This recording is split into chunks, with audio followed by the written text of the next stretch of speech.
Hello and welcome to Cinema to the Letter. This episode's that classic known as Playtime.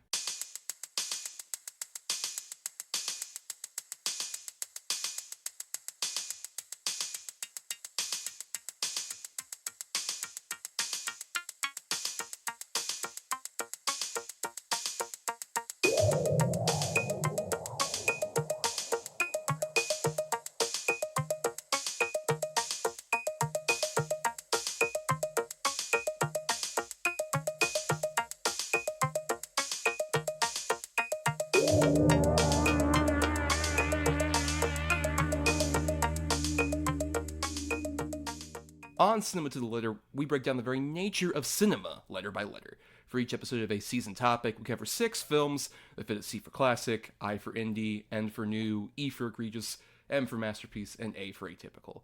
Because who doesn't love an acronym, am I right?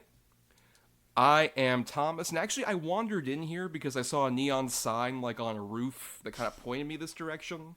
Because I'm just kind of like bumbling around the city, so I don't know. I figured I'd come in here. Seems like a nice place.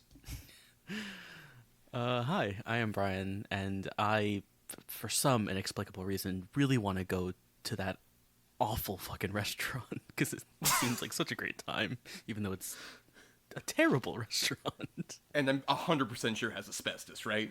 Like, there's so much asbestos in that fucking roof that's being exposed to people.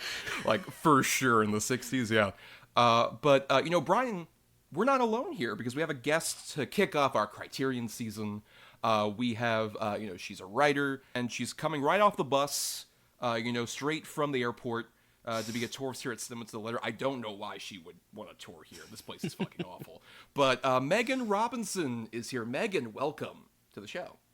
Hi, thank you for having me. The bus was very crowded and I was very worried about catching COVID. I was extremely nervous the entire time to be an American tourist in the world of Jacques Tati. That's true, and you're also weirdly dubbed. Like, it doesn't quite match whenever you're saying something. The dubbing's very confusing for you. The subtitles in this movie do not line up with literally anything that anyone is saying at any given time. It is No. just don't look at them. Just No. flat out don't look at You them. don't need them, honestly. That's true, it's a very visual film. But, Megan, we invited you on here, and we gave you the full slate. You were the first guest we asked on. And you ended up gravitating immediately toward our C for Classic, the Jacques Tati film Playtime, which will be our subject for today. Why, out of all the ones that we gave you as a potential option, did you gravitate toward that one in particular? Well, first off, I feel honored that I was the first guest on, that I'm first guest right now, that I was asked pretty early. Well, the practical answer is that my schedule allowed for this. Right. I was like, you know what? Let's just do it now.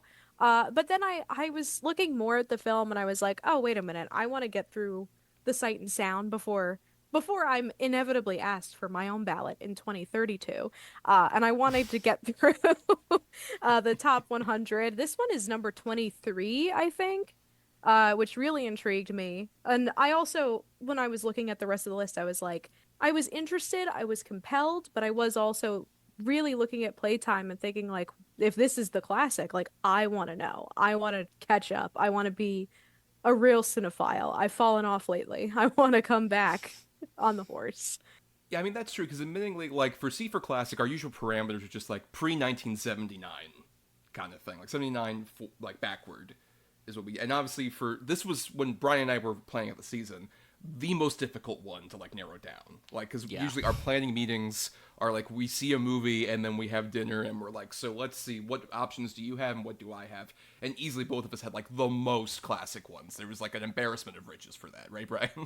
Well, it's weird, I think, because sometimes it's fairly easy for us to kind of have a few options, and then for this, it's just like, they are the classic, especially for, like, world cinema and art house cinema, like, the kind of big curator for all this stuff. And so, yeah, there's a lot of options that we could have picked, but I did kind of fight a bit for this one. It is one of my maybe favorite films of all time. I adore this movie, and I love Jacques Tati, and so I just thought, like, well, this is a no-brainer. We have to talk about this movie in particular, which is, like, we'll talk about, of course, Jacques Tati and everything, but, like, just the height of everything he was kind of doing in his filmography. So of course I had to go for this one.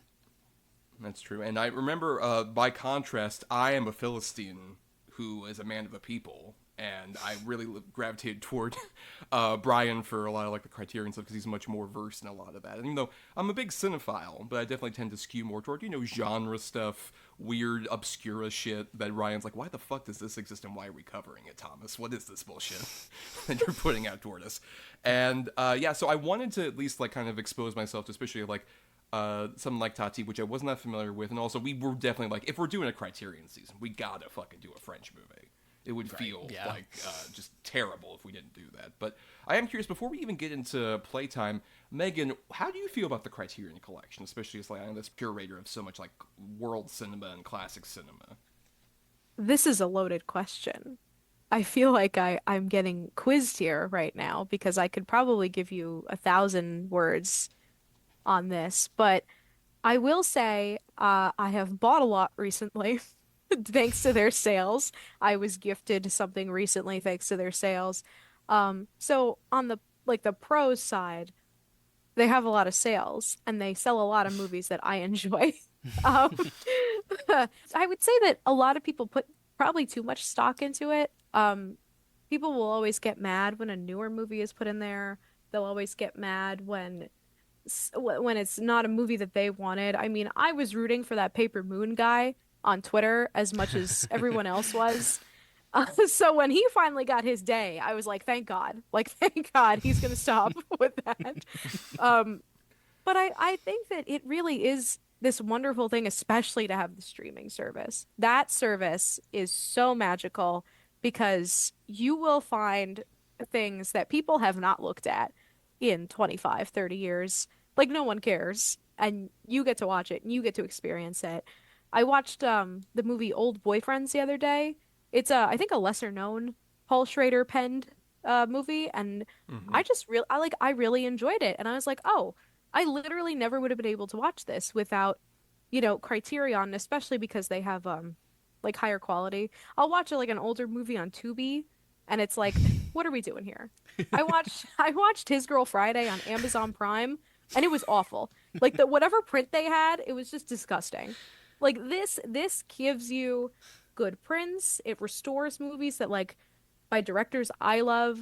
I know that there are a couple Cassavetes movies we wouldn't have if it wasn't for their distribution efforts. Like, so to me, what they do is really great because they care about movies.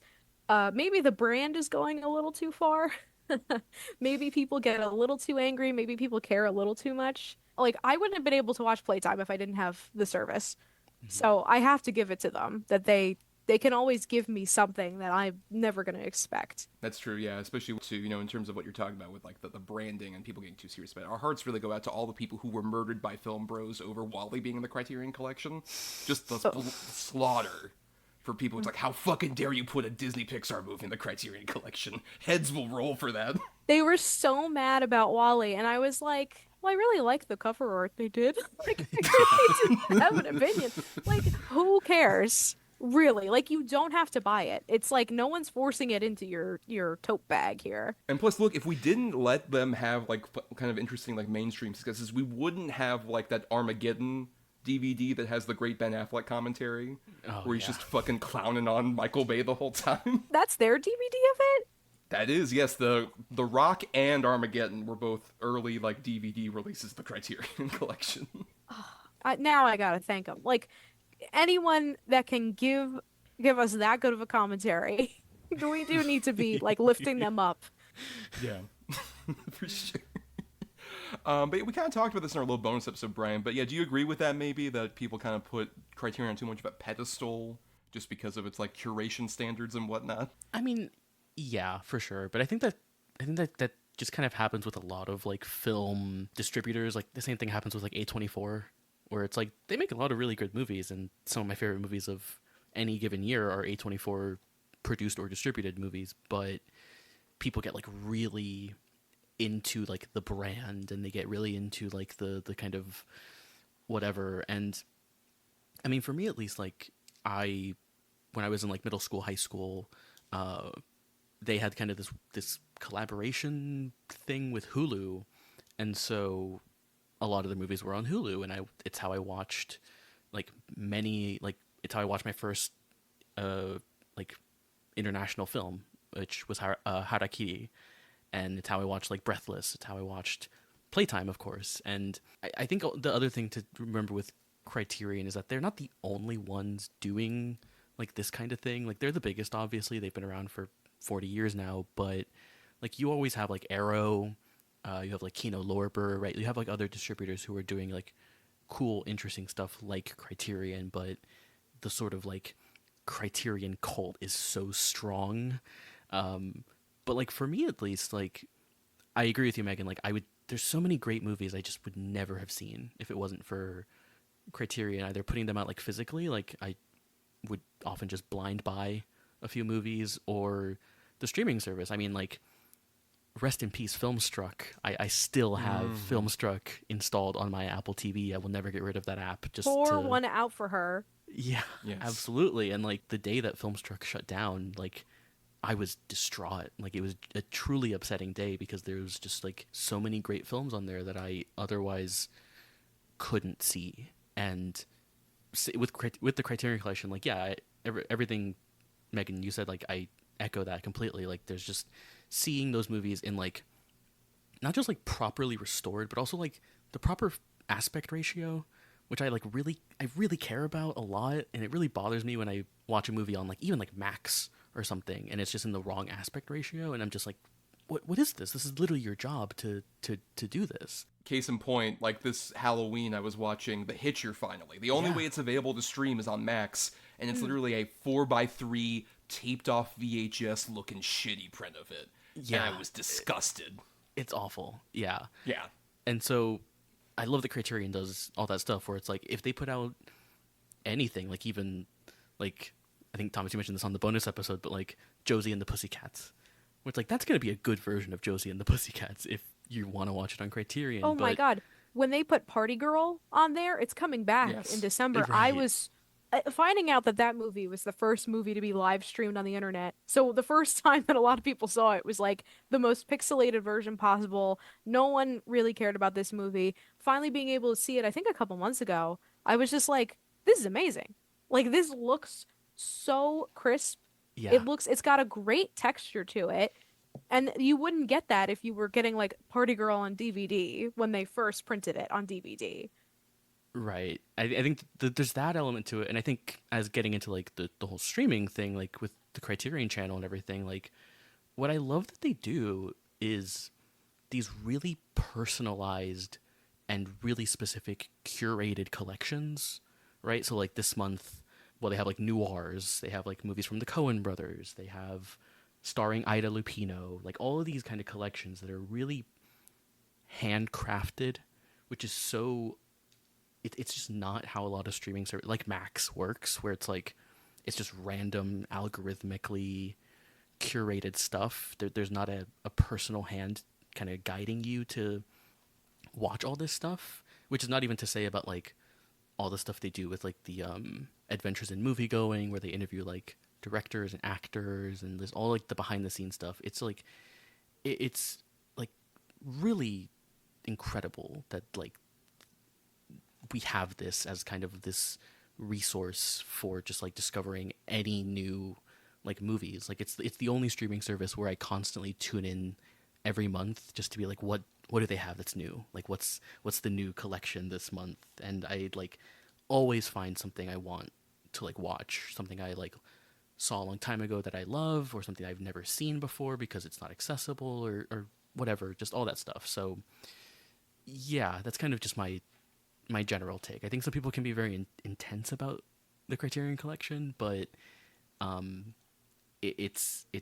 wouldn't we wouldn't be able to live without them. I think Mm-hmm. True. I mean, I remember when I first like was aware of Criterion, it was just because like certain movies I liked had Criterion DVD editions, and I just wasn't loyal to that branding. But I noticed like, oh yeah, this looks a lot different. Like one of the movies we're gonna be talking about later this season, Monty Python's Life of Brian. I had that DVD, and I'm like, well, this is a lot more interesting special features, and the menu even looks like very different than like your regular DVD menu kind of thing. And even some like Chasing Amy, which I love. That one is like a preservation of the Laserdisc version, where the commentary starts with Kevin Smith saying, "Long live Laserdisc, fuck DVD," which is a very funny, fucking just preservation of time and place.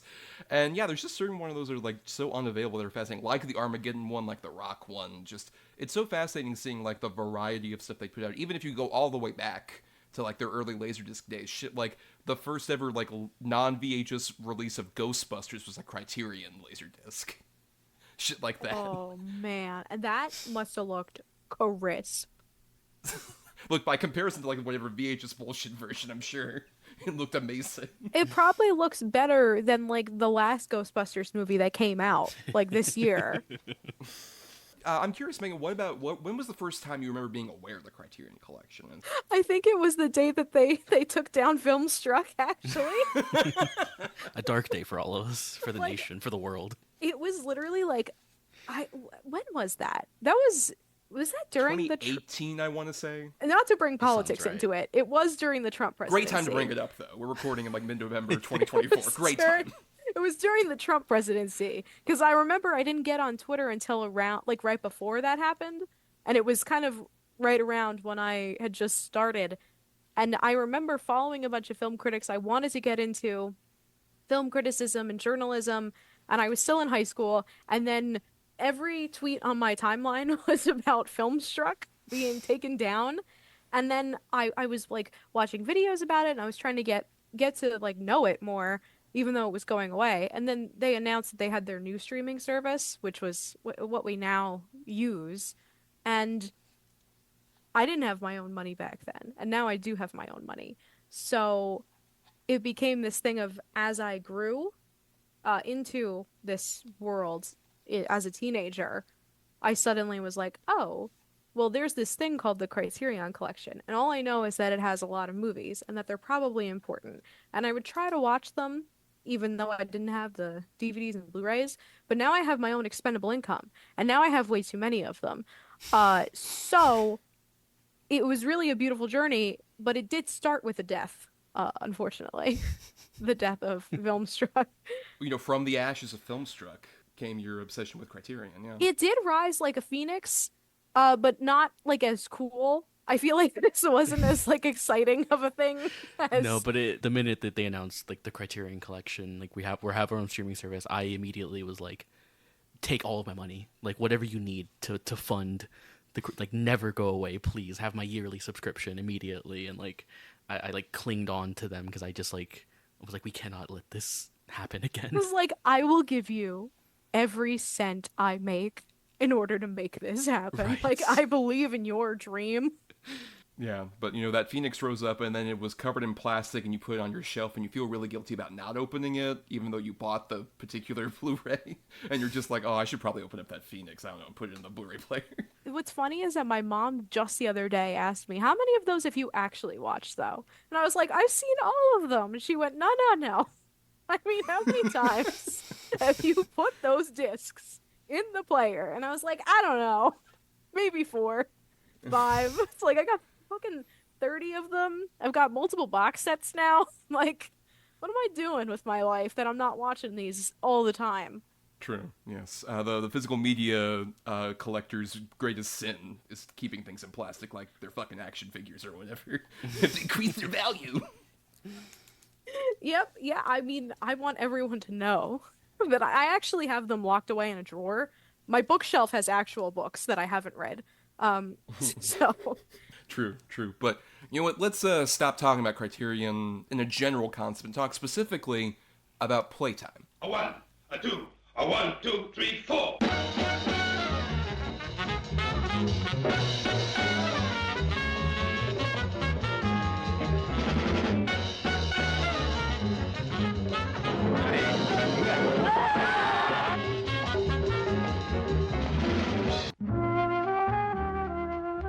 Mais aussi votre film.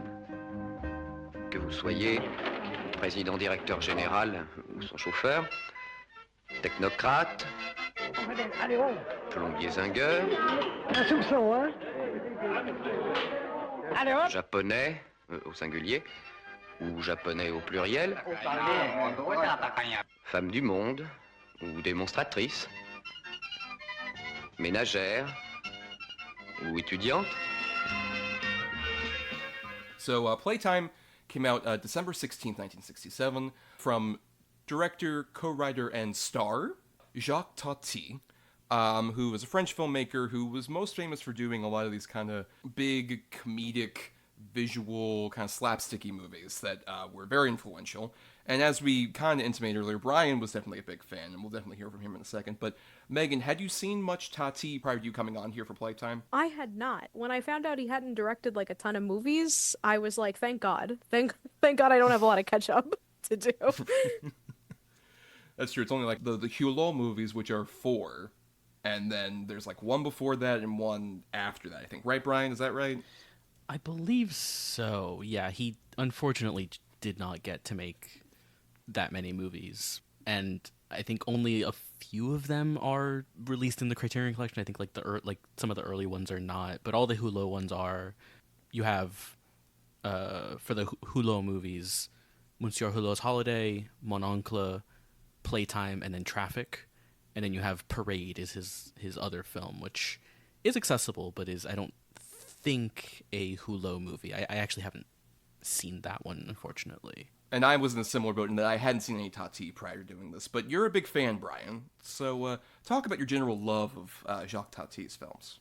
Yeah, I mean, I watched the Hulot movies, I think, a few years ago when they were on the Criterion collection, and I just really wanted to watch these movies. They seemed really interesting.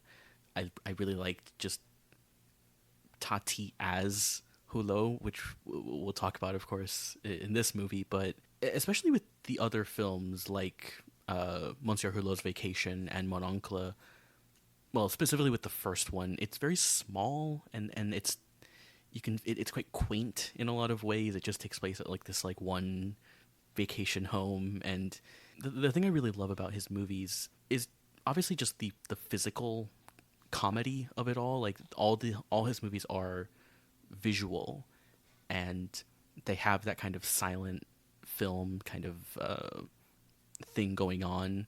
You know, we kind of talked about like the subtitles are mostly useless, but you don't really need them, I think, in this movie. Like, so many of just what people are saying and what they're trying to get across is so physical, and I think that's what I really just love about his movies is that physical comedy, but also mixed with this playfulness, to, you know, pun intended, but also this like interest in like the modern world, which like Mon Oncle gets a lot into. It has this kind of like futuristic modern house, with all these like weird gizmos and doohickeys and stuff like that. And that one, you know, this is him kind of taking that to a whole nother level, because Mon Oncle is mostly one location. I think you see some other places in it, but it's mostly set at that one house.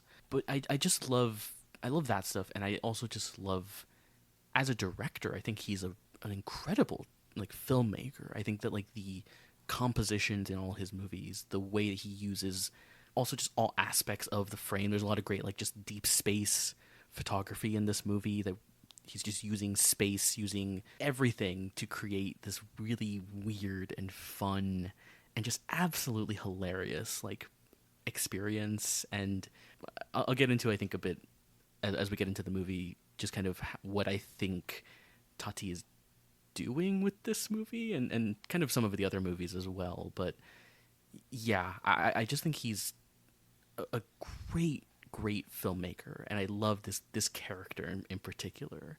Yeah, I'm kind of curious for you, Thomas, like how did you feel about these movies, watching them for the first time, and how do you feel about especially Monsieur Hulot as a character?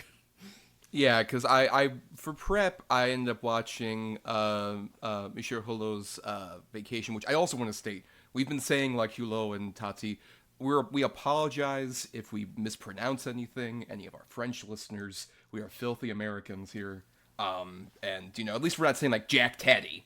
Like, we could do that. I almost kind of want to do that, but Float. My man and yours, Jacques Tati. He's coming up. Jacques Tati. He's coming up to bat. Like.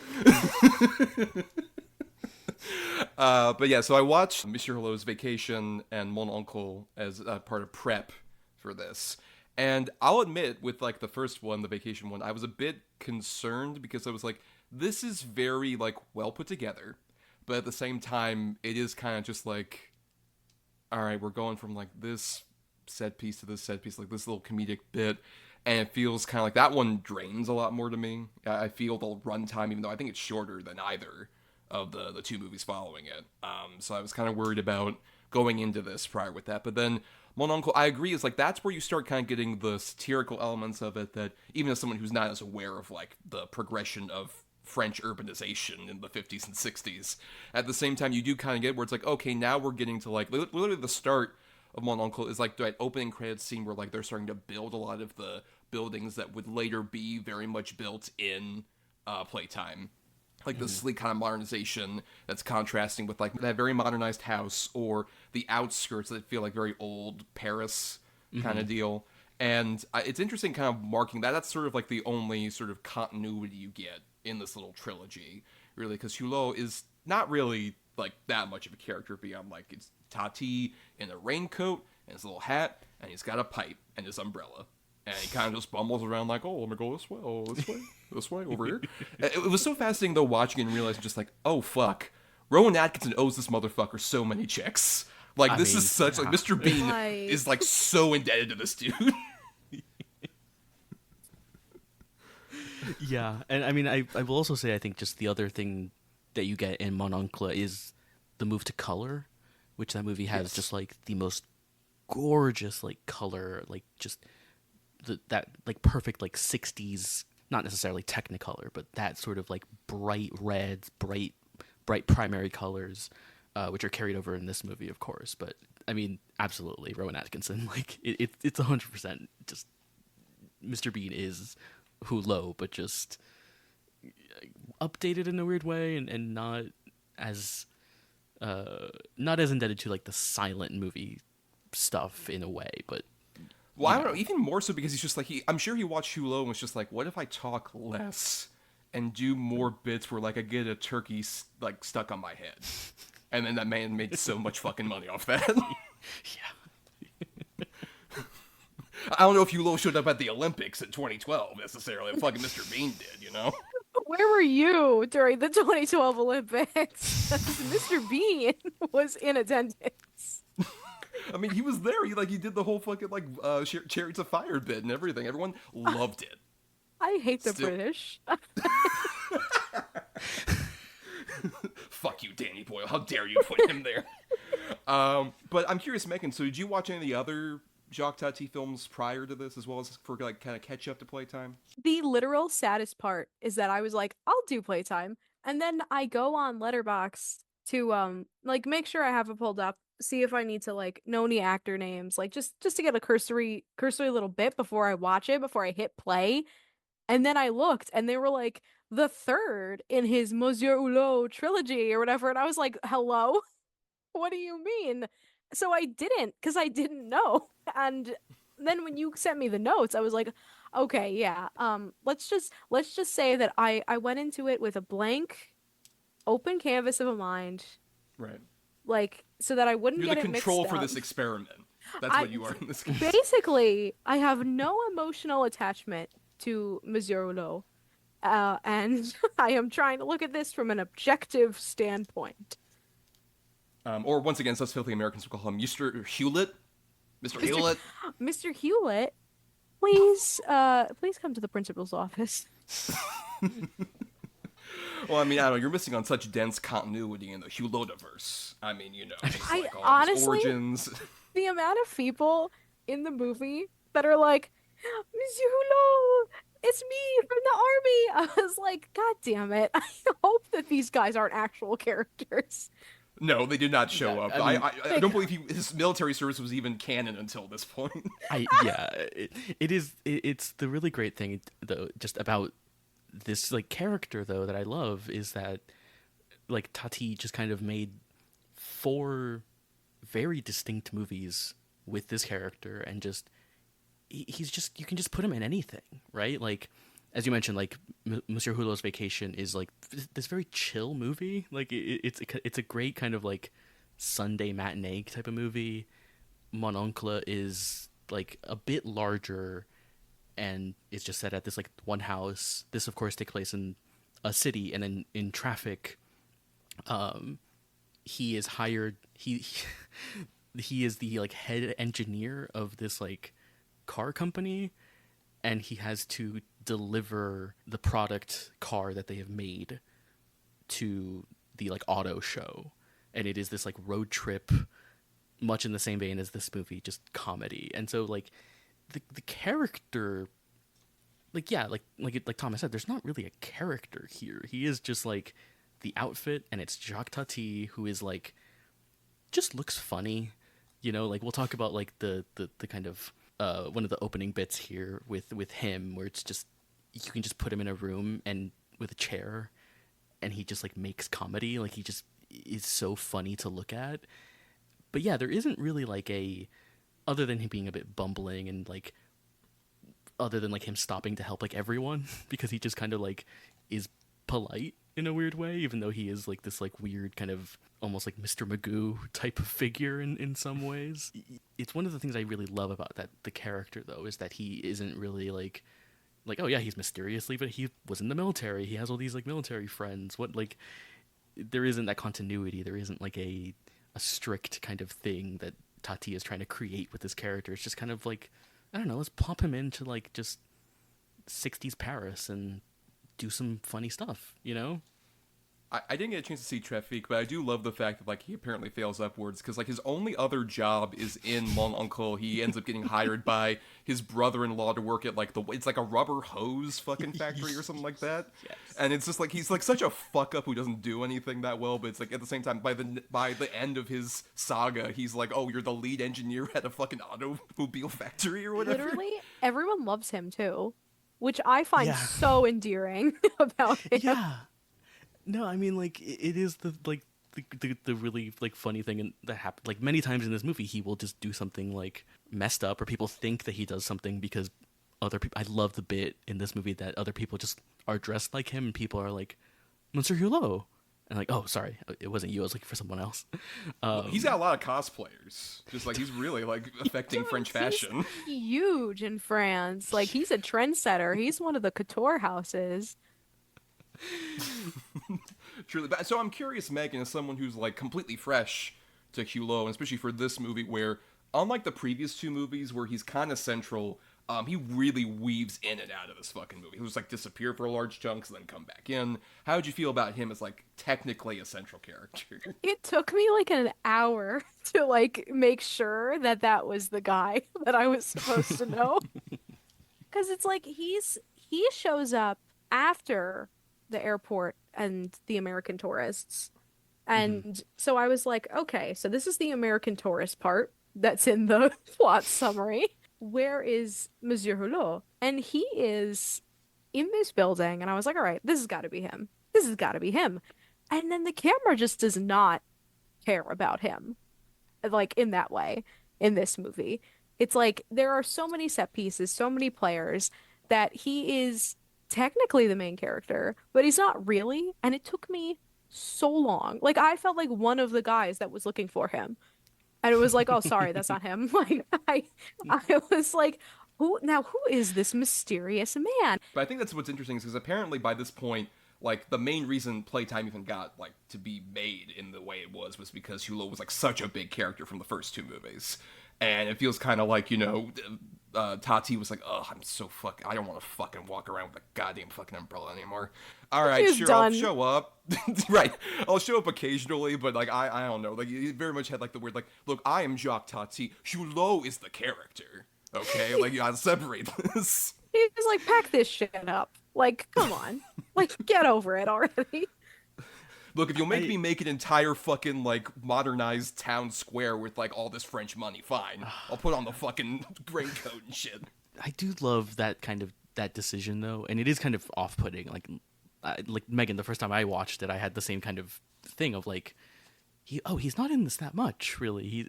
Or he is kind of, like, almost a background character in a lot of ways, but what I do kind of love about this movie, which maybe is one of the reasons I love it more than the other Hulot movies, is that it is more focused on like the set pieces, right? Like I think more of, when I think of this movie, I do think of just like the various like settings, right? Where we start in this like office, and then we go to like the expo, which is kind of part of the office, but kind of off to the side.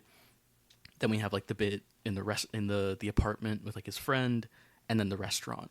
And so it is kind of like more set piece focused. It's almost equally funny to see him pop up again after you haven't seen him for a while. Like when he pops up at the restaurant, it's one of my favorite bits is with him at the restaurant, and it is kind of just funny to be like, oh, he's back, there he is, he's gonna be a part of this thing now. Literally, when they cut to outside the restaurant and he's at the corner store with the guy who like broke his nose with the dog, I had completely forgotten that they had gone off to the side to have a conversation.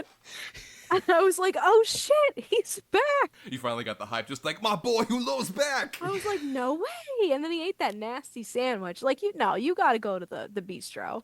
You can't be eating like a drugstore sandwich that was just out in the open. By the way, again, this movie was like COVID alarm bells going off in my head like the entire time, which is so embarrassing. But I really was like, wow, there is like nothing sanitary about anything that's happening in this movie.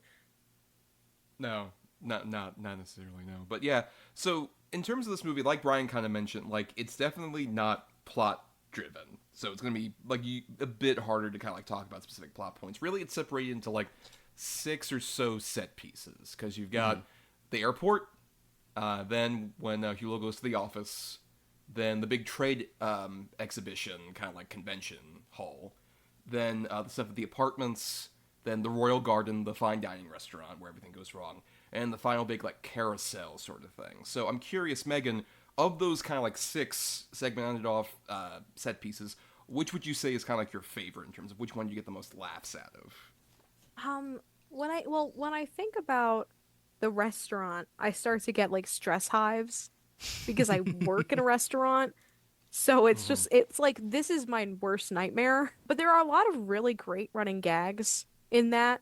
Even though the American that's like really, I guess he's rich, and is like, let me buy the bistro. I want to buy the bistro. Even though he is kind of insufferable, I do really love how many moving pieces there are in that. And it's so claustrophobic in a way where like the cubicles are very fun, but they're also not as easy to follow the action. I love how much action is taking place. I love how real it feels too. Like for a comedy with these gigantic set pieces, the restaurant does feel like exactly what working in a restaurant feels like every night. That's true, honestly. Yeah, when it's the first half of it where there's no Hulot and it's just like the night where everything goes wrong, because basically like they're opening up before construction's completed, and it's just like things are falling apart, everything's chaos. I agree, as someone who has had the experience and is getting like the PTSD of like working at a restaurant, it's like, oh fuck, this is like so like this isn't funny to me, man. This is fucked up. Why are you showing me this shit? This is like when everyone's like the bear is so stressful. I'm like, I don't know, man. I think this is taking the cake on the restaurant stress. Now, if the cast of the Bear showed up in that restaurant, oh man, they could fix it. Yeah, I think Jeremy Allen White could have like turned that restaurant around. Jeremy Allen White, put him in that kitchen, see what he does to Monsieur Hulot. As far as I'm concerned, he's stuck in the freezer, just like the end of season 2. That's where he's at this whole time. That is 100% a gag that I'm shocked they didn't do, now that I think about it. True. But Bryan, would you say that's your favorite of the 6 different kind of set pieces? I think it has to be by default because it is so extravagant. Like if I had to kind of pick one besides that, it would be the office stuff, because I think that like, I don't know, just like mid-century like modernist office building is like, it just looks gorgeous. Like it just looks like it's like, and clearly this movie is poking fun at like a lot of the ideas of modernity and like the idea of a modern like office building like this. But I just love how he like creates those set pieces, like the cubicle, like that bit where he is like following the other guy around, and the there's the secretary that like is turning and he always has to like bow like, hello, how are you? And while he's like passing her, but I love the restaurant just because it's where you really just get a sense of like it is incredibly chaotic, and it is very stressful as someone who has worked in like customer service and stuff. But I love the way that it like just descends into chaos, and I love that it kind of the way it unfolds, right? Like it unfolds like kind of slowly. You're getting more like a few people show up to the restaurant, and you're seeing a few things fall apart, and then a bunch of people show up, and then more people keep coming, and more people keep coming, and it just like it looks like a fancy restaurant, you know, and they're trying to be very like fancy. Like one of my favorite bits is like they constantly keep like putting spices on the fish. Yes. And waiters just keep coming around and doing it, and just kind of this idea of like poking fun at like the like high class, high society kind of fancy like restaurant kind of thing. I love that stuff. And then like when the restaurant like literally starts to fall apart, when like Hulot like pulls down that like ornament or whatever, it's like it's just incredible to like watch. And I think that stuff is like also where Tati as a director is like it's really impressive to just have that many people in like this restaurant and have it feel like you said, Megan, like claustrophobic, but like there's just like it's a huge like restaurant, like, and you're getting these like really wide shots of like just dozens of people around this restaurant, and just like from a filmmaking standpoint, it just seems like it like such a nightmare, and yet it totally works. And like just to mention also one of my favorite running gags is the bit with the chairs where people just have like the mark on the back of them. Yes. It's so funny. I do love that it's kind of like they almost have like a branding on them basically in this restaurant as like a souvenir, just like, oh look, it's now branded. Now you are full advertising for this restaurant that's falling the fuck apart whenever And, you like, walk around. Some people have like the like men have it on like the jackets, but some of the women have it on like their back. Mm-hmm. And it looks very painful, but also I'm like, that's just such a funny gag to see. Like just like seeing someone with like that mark of the chair on their back is so good. To go back at least to the office thing, that's I think where you first really get, even though some of this is in the airport section at the very beginning, but like so many of the shots were just like, we are gonna stay still and show you just how fucking big these sets are. With like that, when the one guy was like, Hulot's like, oh, I'm waiting for this guy to come over with like the piece of paper or whatever he gives to the doorman. And it's like, oh, I'll call him over and like on the big like control panel thing or whatever. I love the control panels, by the way. Just how ridiculous they are. But pushing the button and then like, oh, the guy's coming. And it's like, that dude walks the whole way down the hallway. Just, it's so funny. Just like, we're waiting. And you hear like the clicking of his shoes are so loud. Yes. Great And sound. Hulot's design like for that, wanting to stand up, and the guy's like, no, sit down. This will take a minute, please. Like, yeah, and then especially like Hulot following that guy around, it's like the perfect foil, where he's following him around, so it's just like, excuse me, I'm very busy, and he's like going to cubicle to cubicle, and then Hulot just walking around, just once again, like those elaborate shots of just like we're staying on this in a way that like it really made me even sadder about the state of comedy cinema, where it's like, you know, this weird thing post, like, especially like Judd Apatow, even though I like a lot of those movies, but how much comedy has been degraded. Like, we don't need to, like, give a shit about shooting a comedy, right? Like, comedies don't need to look good. You just need to have people say funny things in a flat shot.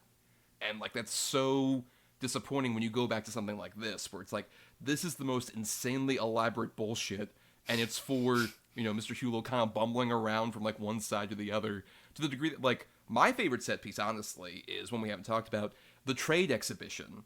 I think is such a funny fucking place to put Hulot, where it's just like, oh, guess what? He's gonna go from like display to display and encounter all sorts of like weird characters and ideas, like the German fucking like business guy who he runs into, who's just like, oh, you muddled through my papers, because like the one guy who has the scarf or whatever, which I love, like my favorite doppelganger probably of Hulot in this movie.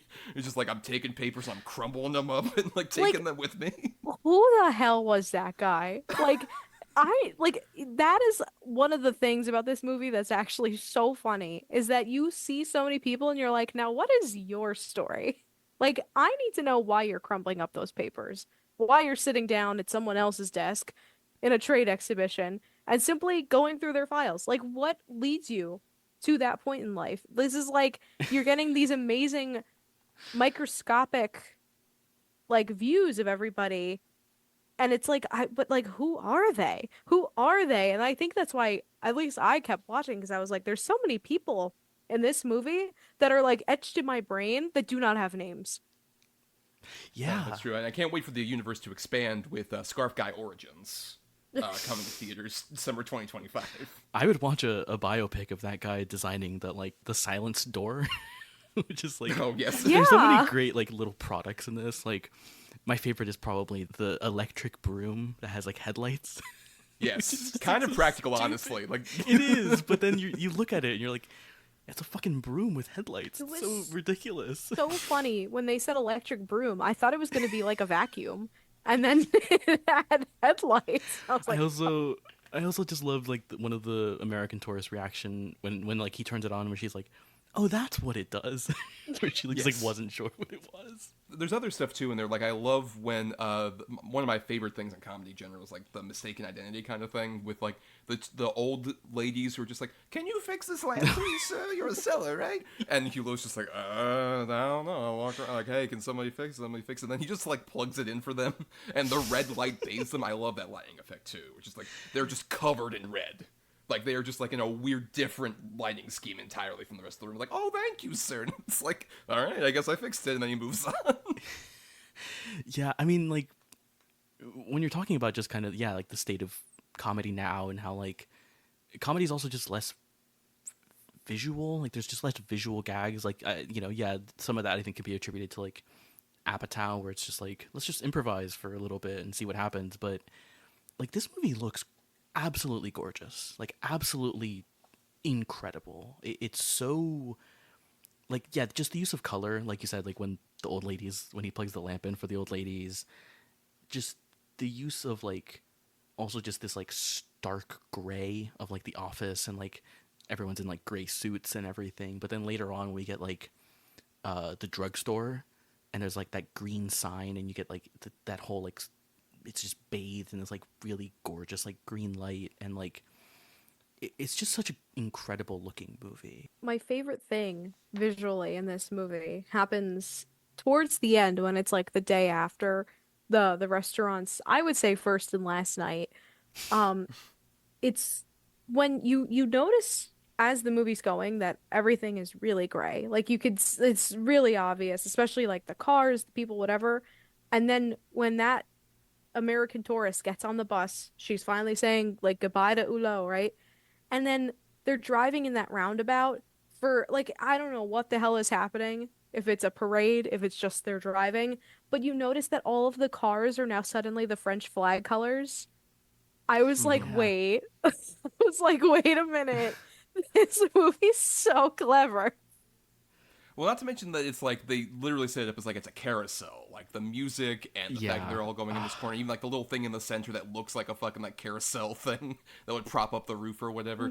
Like it is, I agree with you. Like it does add like some color into this. There's this interesting kind of thing with this movie too, where we mentioned kind of like the modernity and the kind of like kicking out of like old Paris that had been present in the earlier Hulot movies. There's that amazing shot of like the one time we see the Eiffel Tower in this movie. Where, Yeah. the tourist Barbara is like going, I believe, into the trade exhibition, and then she just opens up the glass door, and you see the reflection. She looks kind of like, oh yeah, that. Anyway, we're gonna move on. Well, and there's even the one later in the kind of like the carnival of cars, where the guy's like cleaning the window and it's reflecting like the bus, and when he pulls it up, they go like, It was so good. "Whoa." Amazing. I think that was my favorite joke in the movie. Because Yeah. that was like, I know that Paul Schrader hates this word, but it was whimsical. Like, it was full of whimsy. Yeah, I like this entire movie to me is like it's so like childhood logic and childhood like comedy. Like it has that sort of like a child's perspective on like when you see just like the world and you're like, why is that like this? Or you just kind of think like the world's kind of like, it's silly if you really think about like just kind of the way that we've structured society and whatever. And like I think that's what this movie like is absolutely getting at, is like just the absurdity of like modern life and like modernity, and like just how kind of silly all of these like things can seem, even though like it's just like this office building, right, where it's like a professional like work environment. But he really like just digs into just what makes it so silly and so like ridiculous to the point where you just start thinking about the world we live in, you know, like, just kind of like just looking at the world in that kind of like playful way. It has just such a like fun way of looking at things. Like one of the first like jokes in the movie is like the two are they like, I don't know if they're like nuns or like nurses, but they have like the hats that like like flapping. Yes. It's the Yes, nuns love with that. the little flapping habits. I was like, how are they doing that? Why is this so funny? It's like it's just the smallest little gag. And you're right, it's like the first one, but it's so funny. Yeah, Yeah. and I mean, like, or I think of like the after the expo when all the people are like leaving and they all get into the car at the exact same time and they're all like driving down and just like even though this movie has a lot of like gray, it looks so like lively and there's so much like life in it because of all the like the weird characters and stuff like that, but also just because like he is kind of recognizing the mundanity of all this but finding comedy in that, which I think is such a genius way of handling like a kind of satire on the contemporary world. But it's not like cynical. Like that's what I really love about this movie is that it is incredibly satirical of like modern society, French society, but it doesn't feel cynical at all. Like it really does find like the humor and the comedy and the joy out of like everyday life, like just kind of these little moments.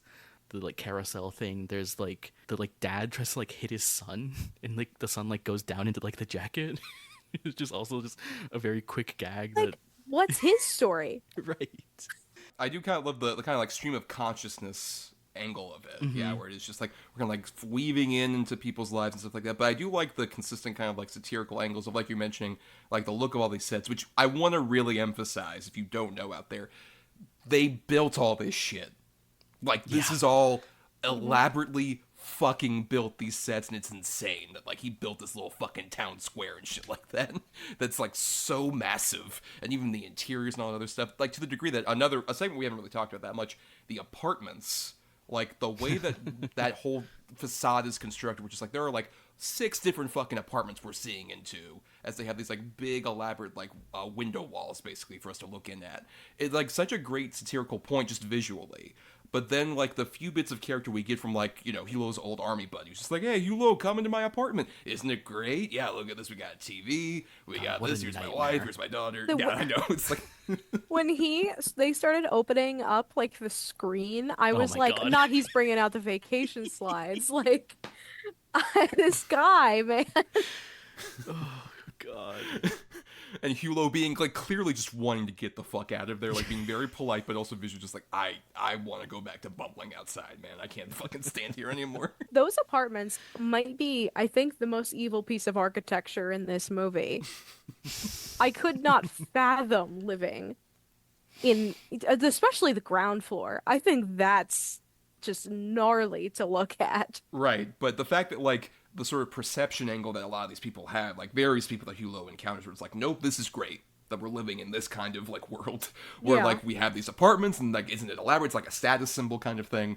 But then there's just the pointing out the silliness of, like, the fact that there's that apartment with, like, the army buddy, and then on the other side there's, like, the couple ladies who, like, are living over there. And there's that one bit where, like, the guy's taking off, like, his clothes on one side, with the window fully open, by the way. And then the other lady's, like, sitting there watching TV, and it looks like she's watching him do a striptease. It Shit was like that, so where it's just, like, cool.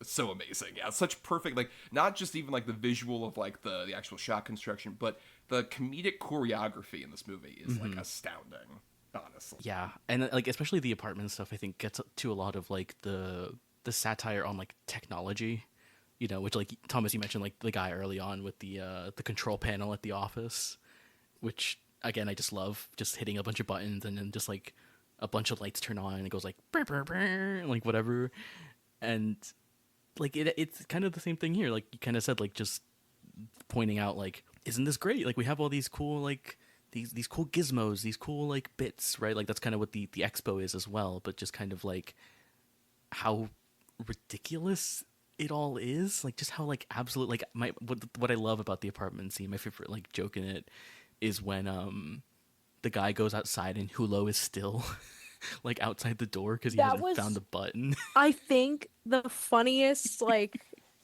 no one could have expected that. I like I don't know if you could call it like a screw the audience joke, but it hits you like one where it's just like he walks out of that door, turns that light on, you're like, "Hello? You never left?" Well, and I think like the guy in the opposite apartment is like the guy who Hulot has a meeting with for some reason. We have no idea We what. never hear it. Yeah, and then like just that bit is so funny that like they keep kind of like brushing by each other, being like right next to each other, but never like having their meeting. And then they finally get to have their meeting, which is like such a funny little like you get like a nice closure on like the first kind of like part of the movie basically, which is really nice I think to get like that. And they don't like hang on it too much. They cut away from like them and we only come back to them afterwards when the restaurant stuff gets going. Or even like there's a lot of bits with like windows and mirrors that I really love in this. Like probably the most endeared I am to Hulot is the bit during the office thing where like he's looking at the window and he sees the reflection of the guy who he's chasing after, and he's like actually behind him, just being like, "Mr. Hulot, hello, over here," and then he like walks away, and Hulot's just like looking at the reflection, thinking it's the guy, and then he walks away like, "Oh, but oh, okay." I'll move on.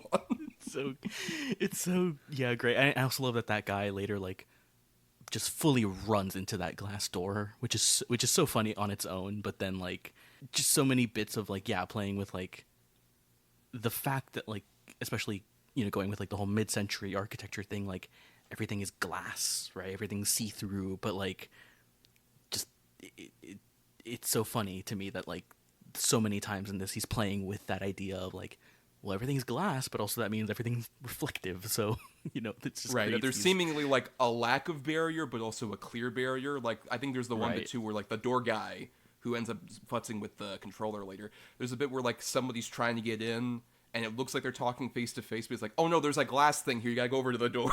Yes.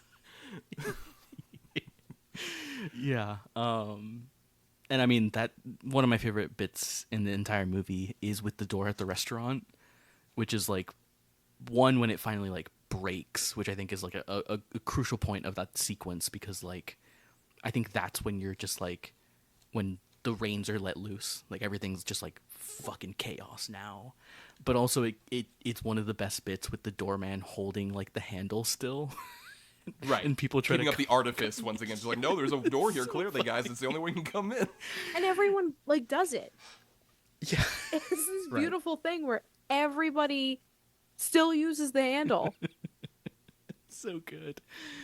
Oh god. Yeah, and I just love when like he like finally just lets go and like puts the handle on the counter and just like, this doesn't matter anymore. Like this sort of social politeness, these kind of like these things just don't matter. Everything's it's chaos. It's all just kind of ridiculousness now. Right, and there's even that like that perception angle is even very much the case in the restaurant with like the American businessman who's just like, nope, everything's right. You know what? This little thing where like everything's falling down, there looks like there's it's all like hanging out. This is actually my secret private dining area now, and you all get to be invited in. Like we have to keep status up even though everything's fucking crumbling. Is like it is such like a funny recurring, at least human element that is contrasted by like Hulot, and I would also argue someone who we've kind of referenced but haven't really like gone into that much is Barbara, the American tourist, played by Barbara Denick, who is also just similarly like, hey, I'm just like walking around here, I'm having fun. Even like she gets to play the piano at one point, kind of like saves the night of the restaurant and shit like that. Like I just love the fact that her and Hulot have the weird connection of just like, I don't know, we're kind of going with the flow and having fun with it, and even if like things fall apart, I don't know, it's part of like, isn't that just like life, I think it's like it's very endearing. Yeah, it's what I really I love about this movie is that like in that like restaurant scene when like things fall apart, I think the American guy is trying to upkeep that, but also I think he is kind of, there is like an embrace of the chaos where it's just like, well, if everything's falling apart, then we can just kind of like vibe and just kind of hang out and just like have fun and just like have each other. And there is this kind of like weird coming together of all these people at the end at the restaurant there and at the drugstore and stuff like that, where it's like, I even love like the German guy comes back, where like we get a lot of like characters coming in and out, but the German guy like is at the restaurant and is like, hello, my guy, like I love you, and He's like, this is my best friend. Like, I love this guy. I mean, oh, the bit with him and the glasses is so funny. The When he shakes his glasses, hand and like breaks the the funny thing glass. is that then they look like the ones that they're showing off at the expo, where like half of them lift so you could do your makeup, which I Yes. thought was Yeah. ingenious. Yeah. Quick question while we're on the expo. What is your guys' favorite like gadget at that expo? Yeah, well, I, it's I, definitely I'm- the glasses for me. I, as someone who can't see, definitely those. I mean, I think I said it earlier with that light. I think if nothing else, just because of the fact that it's like, oh, it isn't working, and then he has to like just simply plug it in. Like these things are so over convoluted for like normal people to deal with, and Hulot's just like, I don't know, plug it in. I was like, oh, that worked out. Like the kind of the exact kind of IT service you could just like, have you tried turning it off and on, kind of thing. Do you have one, Brian? it is probably the electric broom, but I also just love the chair bit. Like when he has the bit earlier with the chair where he like puts like the back of it down and it like puffs up, which I love. His little like head bob it, like pops back up. Yeah, but the electric broom is really funny. I also just I love the door slamming. I love the Roman pillar that's like a trash can. It's just, That like, was so stupid. cute. It's I thought adorable. that was Yes. like, I was like, well, now wait a minute. Like, throw it out Greek style. I might want to purchase one. Criterion, can we have that on sale, please? You know, I'll buy that off the Criterion website. They make like $100 trash can, Perfect waste paper basket thing. Yeah. and it would sell out in like 2 seconds. Yeah, Oh, probably. yeah. It's exactly what Tati would want with a satirical look at like corporate culture gone awry. Just like, yes, please, fucking merchandise He my fucking Playtime loves movie. capitalism. He can't get enough of it. Like, Clearly loves it. Yeah, but how did you feel about sort of those satiric angles of it, Megan, as someone who's like obviously a bit distant from like 60s era Paris necessarily? Did that still really ring true for you throughout this? I 100% could have believed that this was a movie about today. Again, like you said, it wasn't cynical. It feels like it's just annoyed by the way that the world works now, but not necessarily opposed to the idea of the change. But it really was one of those things where like the posters for all of the hotels, and it's like America, Hawaii, Mexico, Australia, and they all look exactly the same. Right. Like Yeah. that was like, to me, that was the most modern gag. Like you could have put that in a movie that came out last week and everyone would have laughed. That's true. Yeah, that satire of homogeny, just one of those things where it's like, oh, it's prescient, but like not really, just as much as like homogeny became even worse of a thing in like the fucking 60 or so years after this movie came out. Like honestly, I kept thinking the entire time of like seeing these like steel looks of like how like every fucking restaurant kind of looks like this now, like any fast food place in particular. Like Oh, how yeah. we've lost, say, the McDonald's Playlands, and now we have sleek, shitty-looking McDonald's. The way that McDonald's are gray now is like Yes. shocking to the core. Yeah, it's wild. No Grimace around. If only Grimace could be our Hulot. That's the American They Hulot, put him in the really. shake. Yes. We were so close with that shake. We were so close to having like genuine art and love in our McDonald's again. It was with Grimace almost the shake. year of Grimace, but they took him away. I mean, the Hamburglar could pass for an Hulot cosplayer, I Oh, think. absolutely. He could have been in this movie. Absolutely. 100%. Which is, again, exactly what Jacques Tati would have wanted, right? Yeah. I mean, the thing about like, I mean, I 100% like agree with all like the sort of modern parallels, and I think it's what makes this movie like still really like resonant and really like feel kind of like prescient to our times. But like, there is also like, and of course we can look back on like, because right, we're talking about more like McDonald's rather than like these incredible office buildings, but like compared to like our world now in 2024, this looks gorgeous. Like this is Oh, stunning. good lord. Yeah. Yes. Like you're saying, I can go to a drugstore and have like a coffee, a sandwich. I can buy some sponges. I can buy like like just all of that, like the design of all these places. Although yes, there's like a lot of like the kind of like commentary on like just everything becoming the same and all that stuff. Like it just looks great still, and like it looks just so, I mean, like the office building is like very cold, but like I kind of want one of those chairs that like Hulot plays with. Yeah. Like they're really fun, and I just love all like the design of this, and like I like it's part of I think why like the movie just isn't very cynical. It's not trying to portray like our modern world as like, you know, a hell that where like everything is gray and boring and bland and everyone's the same. It of course like it's leaning towards that, but I think it really again like finds a lot of the comedy and the joy and like the just laughter in life. Yeah. With the way that it ends, I think that I know we didn't call that one of the set pieces, but I think that that is like my favorite part of the movie is them in that roundabout because Mhm. I can we do we need to spoiler warning this movie That's from true. I mean, so many people, 1967? right? Yeah, I mean, this is very recent. I think spoiler phobic people will be very upset with us if we spoil this movie from Boy, long before any of us were alive. um, it's the way that it ends with Barbara looking at those freshly blooming lilies of the valley, right? Those tiny ones. And then Mhm. they kind of match cut to the streetlights. This happens to me when I'm watching a movie and I'm not quite sure about it because this movie does not match with my like instincts and my sensibilities as a film lover. Um, it's like I'm very much a character person, and it's like there's no one person to follow in this. So I was having a lot of trouble getting through it. But when it did that, I was like, oh, this is the moment for this movie. Like for me, because it takes this thing that it's been constantly comparing of like showing Paris, the old Paris in the windows versus the brutalists like architecture, but then finally showing these lilies of the valley versus the streetlights. I was like, "Oh, it sees a beauty in this too." And Mhm. it's just so it was like this perfect moment for me. I love a good match cut. I will always yell match cut when they happen.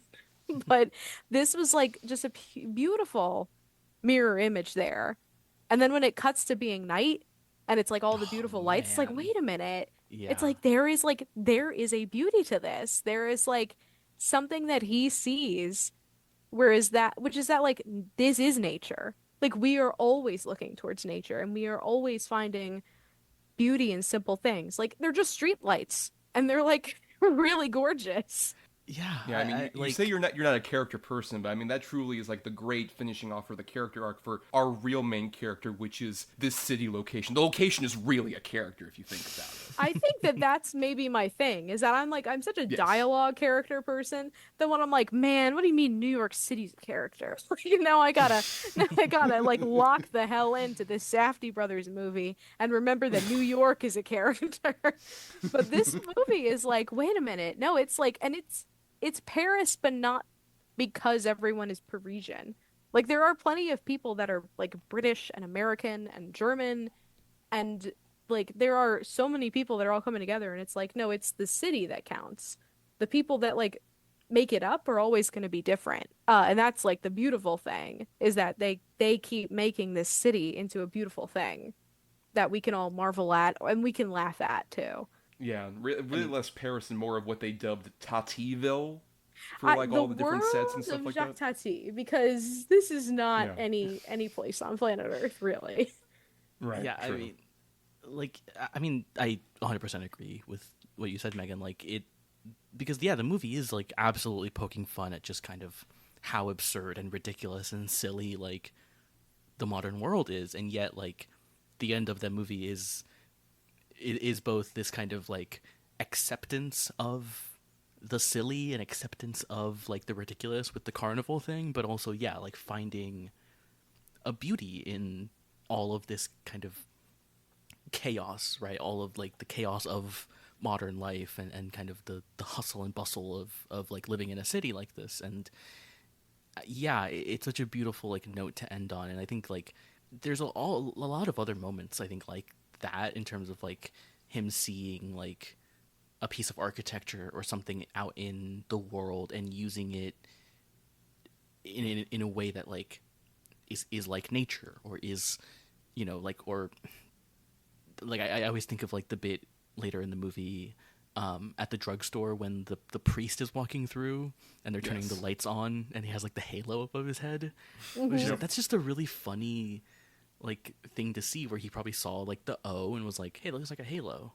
What if I put like a priest? Like that's it's funny and it's beautiful at the same time in like its absurdity, which I love. Yeah, and it is really running off, like you were kind of mentioning earlier, Brian, the kind of like kid logic thing. Where like I remember when I was a kid, and I would notice like these small details. Like was always a kid where like if I were to look at like say a bunch of like buttons on a thing, I'm like, I see a face here, I see this or whatever.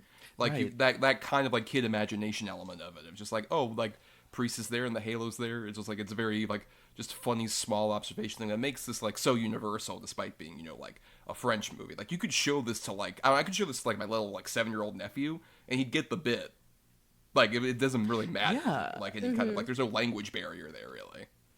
I like absolutely think you could show this to like a young, maybe not too young because it's quite a long movie, but like you could show this to a child and they would find it funny. Probably they would probably like laugh with a lot of it and find and like I think see a lot of those like just weird comedic bits. Like there's jokes I like just didn't notice the first time I watched this movie. Like one of the ones I noticed this time was in the restaurant scene when the waiter is helping all like the American women and he's like pouring the wine. They have like flowers on their heads and it's like it looks like he's pouring onto like their heads, but they have like a glass in front of them. And it's that just kind of like trickery and just kind of fun like playfulness that I love about like this movie. And I think that like yeah, you absolutely could like show this to a kid and they would get it. The sound in this movie is really great. Like I love all like the fun little sounds that things have, like the guy's like shoes just like clacking for like while he's walking down that long hallway or whatever. Or even the sound of like the chair, like you mentioned earlier, when it like goes down and comes back up, it's like all like pop sound or whatever. And it's so interesting, especially considering like all of the sound is post synchronized because of how elaborate all this shit was. He couldn't really fucking record sound on it, and that's astonishing. Especially even with like we kind of joked about the dubbing earlier. Like, that still just kind of works for it, like, with Barbara, where it's like, no, I want to keep following Barbara and her weird, awkward vocal track. It's like, I'm still endeared to her, doesn't matter. But did you have any gags like that, Megan, that really stood out to you that we haven't mentioned yet? Yeah, I mean, you're mentioning a lot of them. I mean, I'm trying to think now. There's so many. This movie to me was very funny in a French way, where you're not belly laughing. You're just like, like, you know, that was kind of cute. That was kind of funny. Like you keep it very demure when you're watching like a French comedy. But like when you pointed that out, about the flower hats and the glasses, I literally remember watching the movie thinking every single time, I was like, he's gonna pour that on her head. Like Yeah. every single minute. This probably isn't a gag, but this is one of my other things where I'm like, I think this is a screw the audience joke that just lands so well, is when he goes into the apartment and the sound design disappears like from inside and it's all outside. Like you don't realize that it's outside until people start walking by and you're hearing their conversation. And he's going to sit on the chair and you're waiting for it to make like the big squish and pop sound and it just doesn't. Because they're not showing you that. Like they're showing you it visually, but they're like, no, you're gonna hear the street now. It's like what a funny way to subvert like what you think that you're gonna know about this movie. Like you think that you know exactly what the gag is gonna be, and you don't. And even just introducing other comedic situations. Like, one of my favorite bits of, like, Hulot being extremely helpful during, like, the restaurant bit, where, like, everything's in chaos, and then that one drunk motherfucker just, like, stumbles in. He's like, hey, how can I get to here?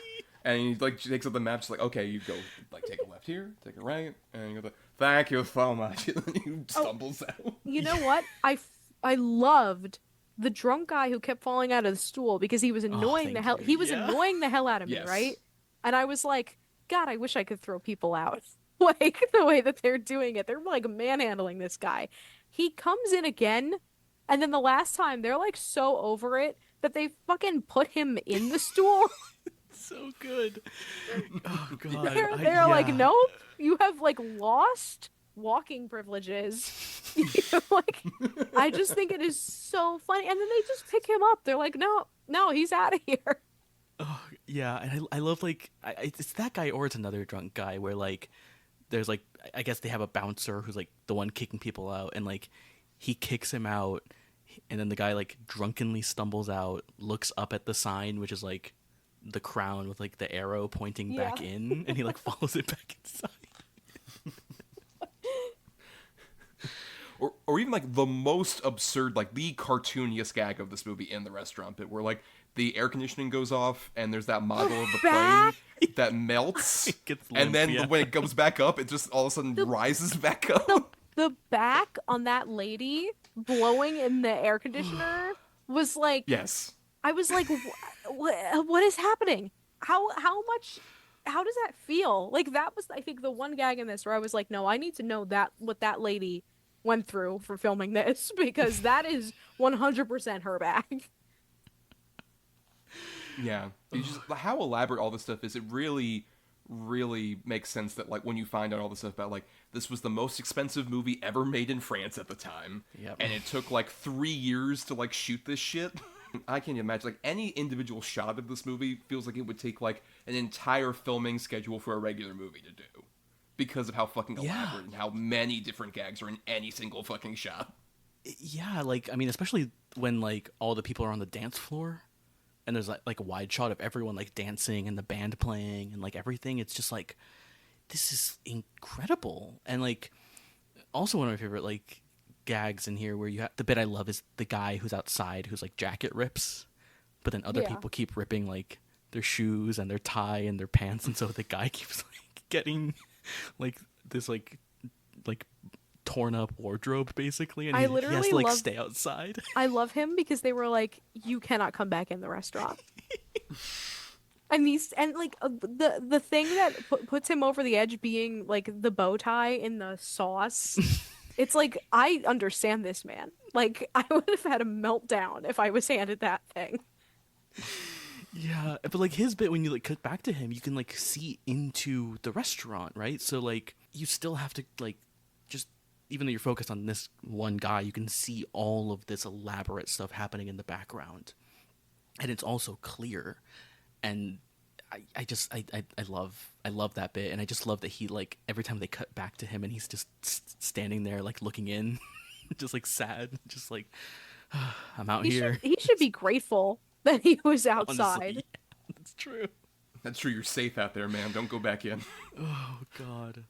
I want to mention like the another bit I love is the menu guy, where they have like this like wire chef who has like the menu on his chest, and they have to like drag him out like a body. When they started taking that out, I thought it was just a stand. And then I saw that they had it like they were moving it in a way where he was walking. Yes. And I like looked down at him and I went, those are feet. That's a guy. That's a wire guy. That's the thing, yeah, like, these are so elaborate in terms of the construction. Like, you're honestly, some of the gags you're referencing, I had completely forgotten about until, like, oh, yeah, that bit. Right, yes. It's just because it's so dense. It is definitely one of those, like, it kind of feels like, in terms of the influence for, like, other comedy filmmakers and shit, I see so much of, like, the Zucker brothers even in this, where it's, like, airplane and shit like that. Where it's, like, just in every single fucking frame, there are, like, 5 different gags going on. And you have to keep watching this shit in order to, like, really clue in on it. And I think the other Tati movies I've seen kind of have that, but Playtime just definitely feels like, because of how insanely elaborate it is, it does feel truly just like Tati unhinged. Just like, fuck it, I'm building this whole town, I'm putting like so many fucking gags in any individual moment. It feels endlessly kind of rewatchable in a way that like, I need to see this again and just see like other shit I missed. And you forget certain gags because they're like recurring gags. Like in the restaurant, like there's the whole bit of like the pillar being right in the middle, and they like have so many gags with the pillar where like the guy like hits his hand on it. There's like the drunk guy you mentioned earlier who's like drawing on it. There's like, and they just like go back to them so effortlessly that you forget about them. You're like, oh yeah, the fucking pillar is right in the middle. It's like blocking everything, and like. It just can constantly kind of go back and forth between all these different places in the restaurant, right? Where like there's stuff happening at the very front door. There's stuff happening with reception. There's stuff happening with all the waiters in the back. I love like the wine bottle gag where the guy like gets like the black like ink looking thing and puts it on the bottle and then later he has the black mark on his mouth because he's been drinking wine.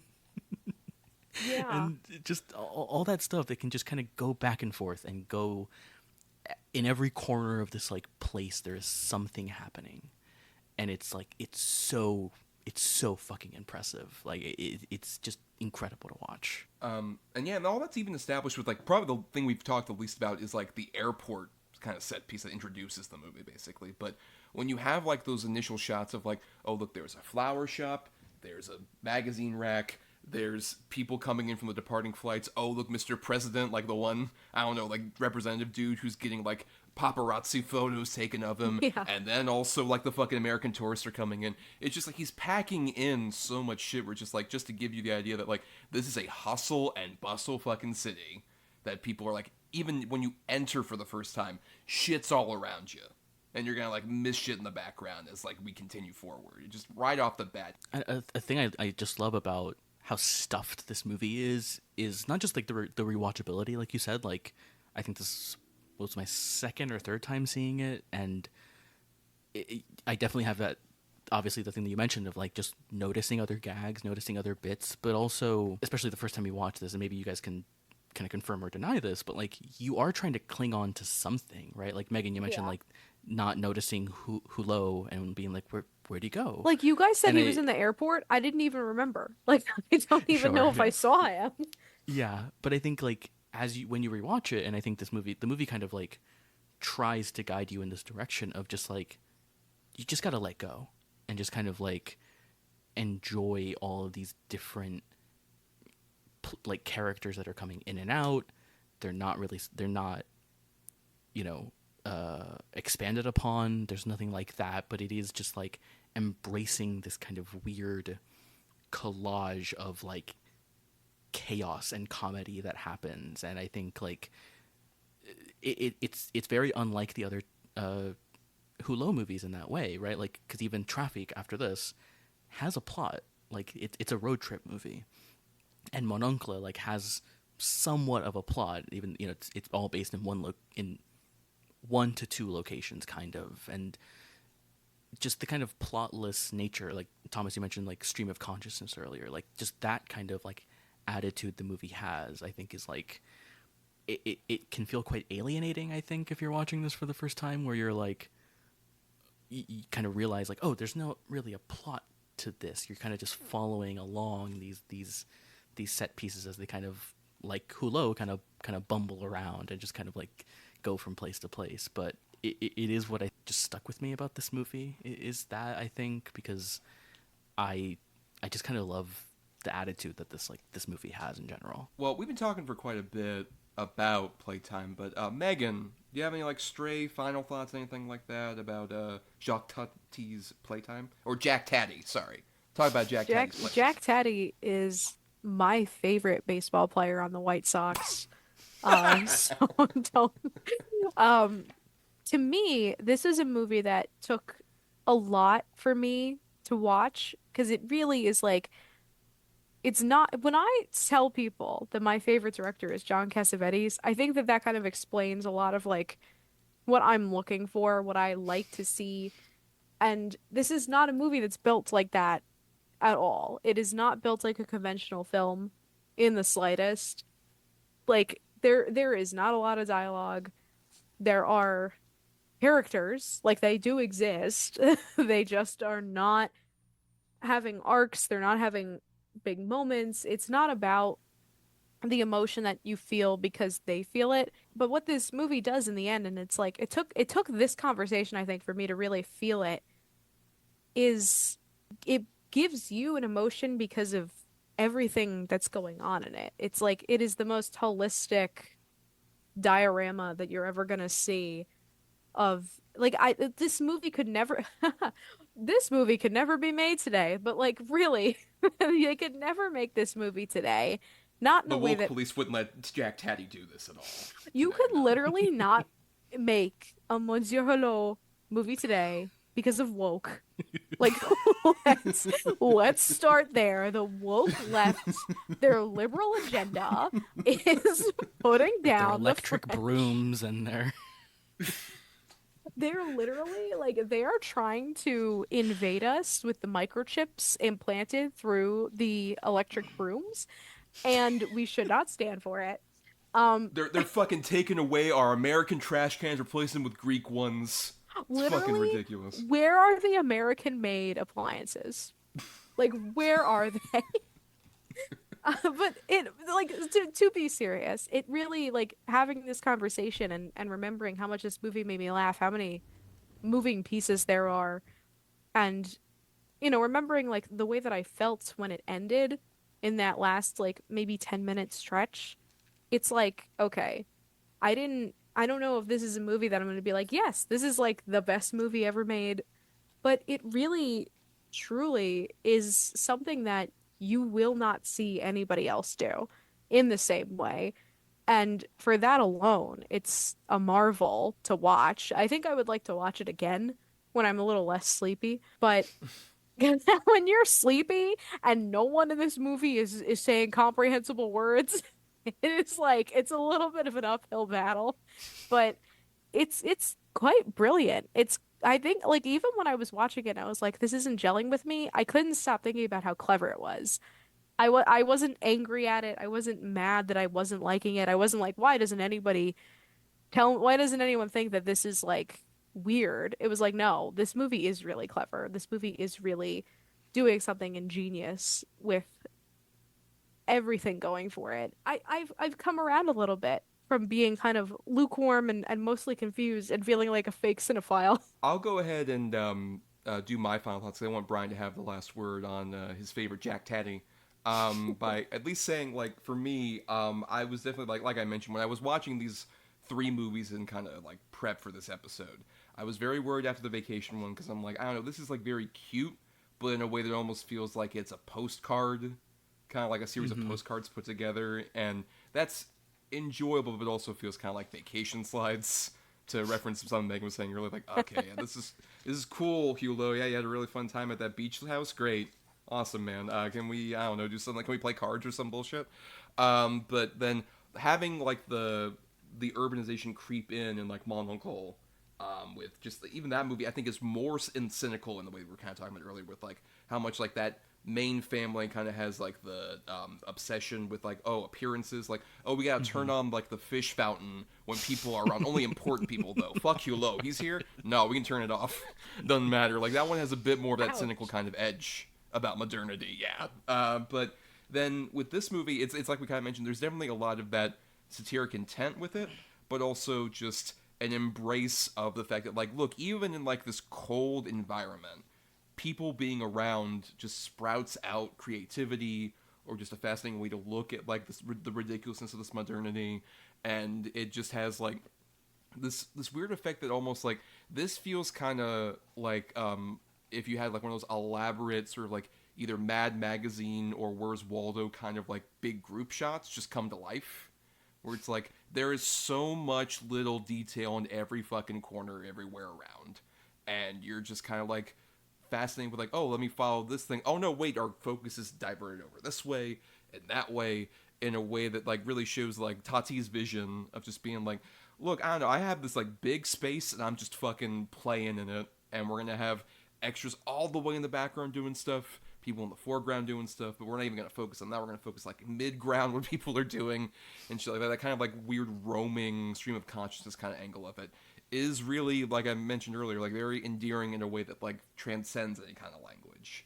In a way that, like, you know, some people may think, like, oh, the Criterion Collection mainly puts out, like, stuffy, snooty, like, pretentious art stuff.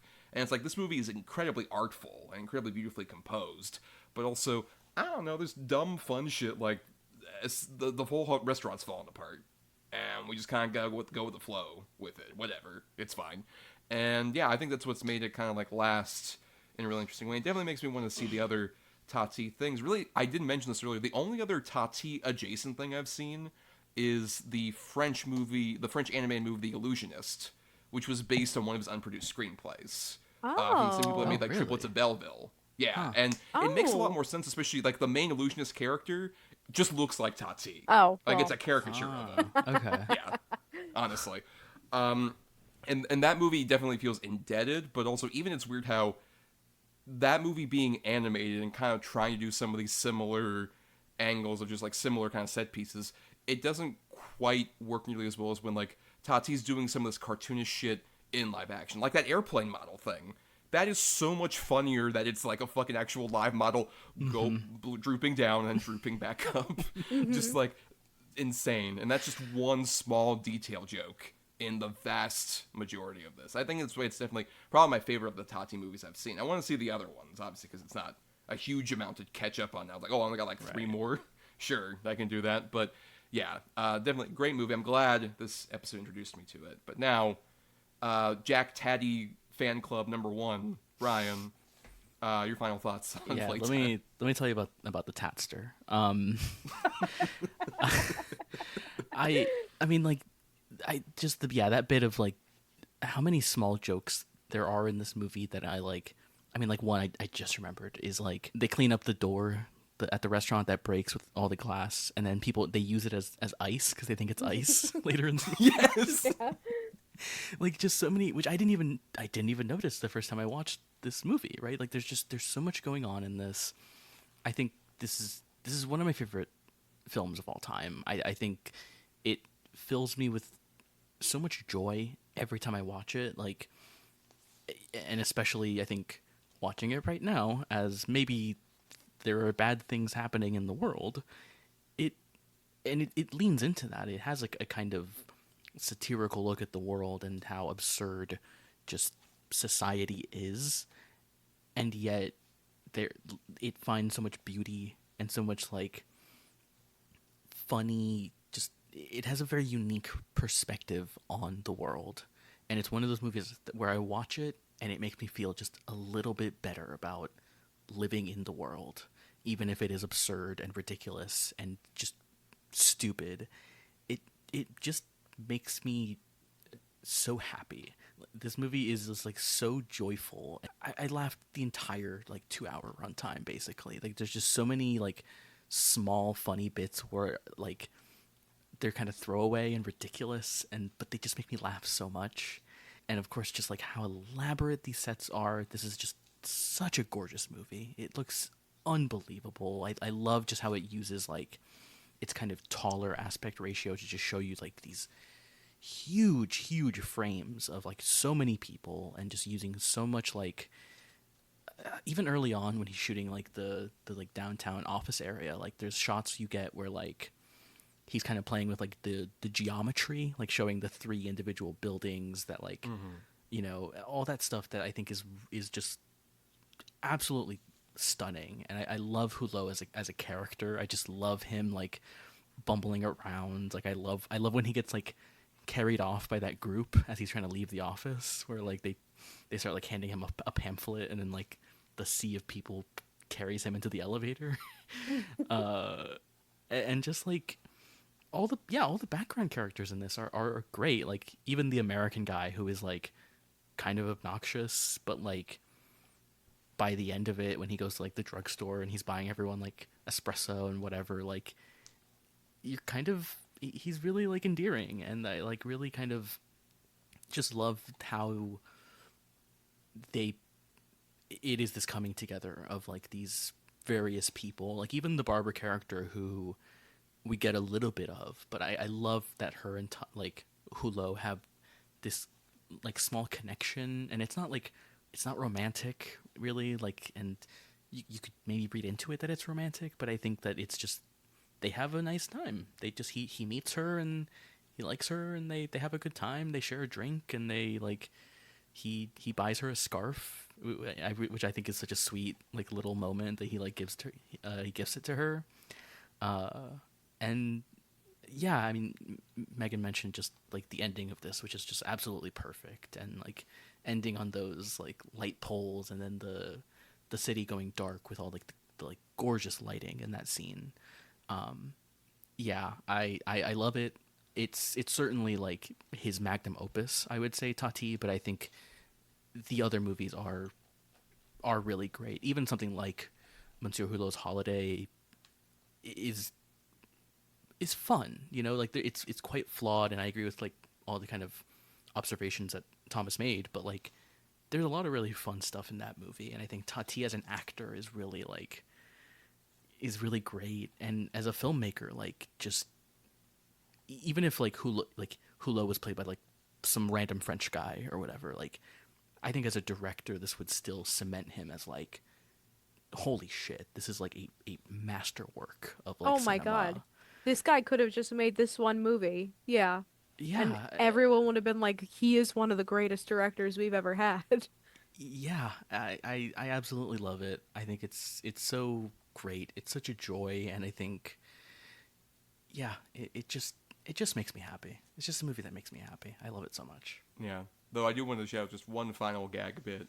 During like that whole ending bit where Barbara's going on the bus and Hulot's trying to get her the scarf, just the whole turnstile versus like the paintbrushes or whatever. It's just like he's going through this like, no sir, that's not the exit. You gotta go through this way. So funny. It's just a small little bit, but yeah, And just many gags. One more gag. One more thing. Just one more thing. Just Yes. one more thing. Also, when they're like shopping and like he kicks the sponge and he puts the sponge on like the pile of cheese. It's just like the Yes. same. It's so He's good. like, your cheese. I love the French ladies that go up to that stand afterwards and they don't, like, they're like, what is this? Why is this not in French? Oh yes, right. Yeah, the little like bits of dialogue there. Yeah, wonderful. Like a bunch of gags that we could keep going on. We could be here all night picking out various gags of this movie, but we must move on from Playtime specifically as we go into our regular segment, Between the Lines.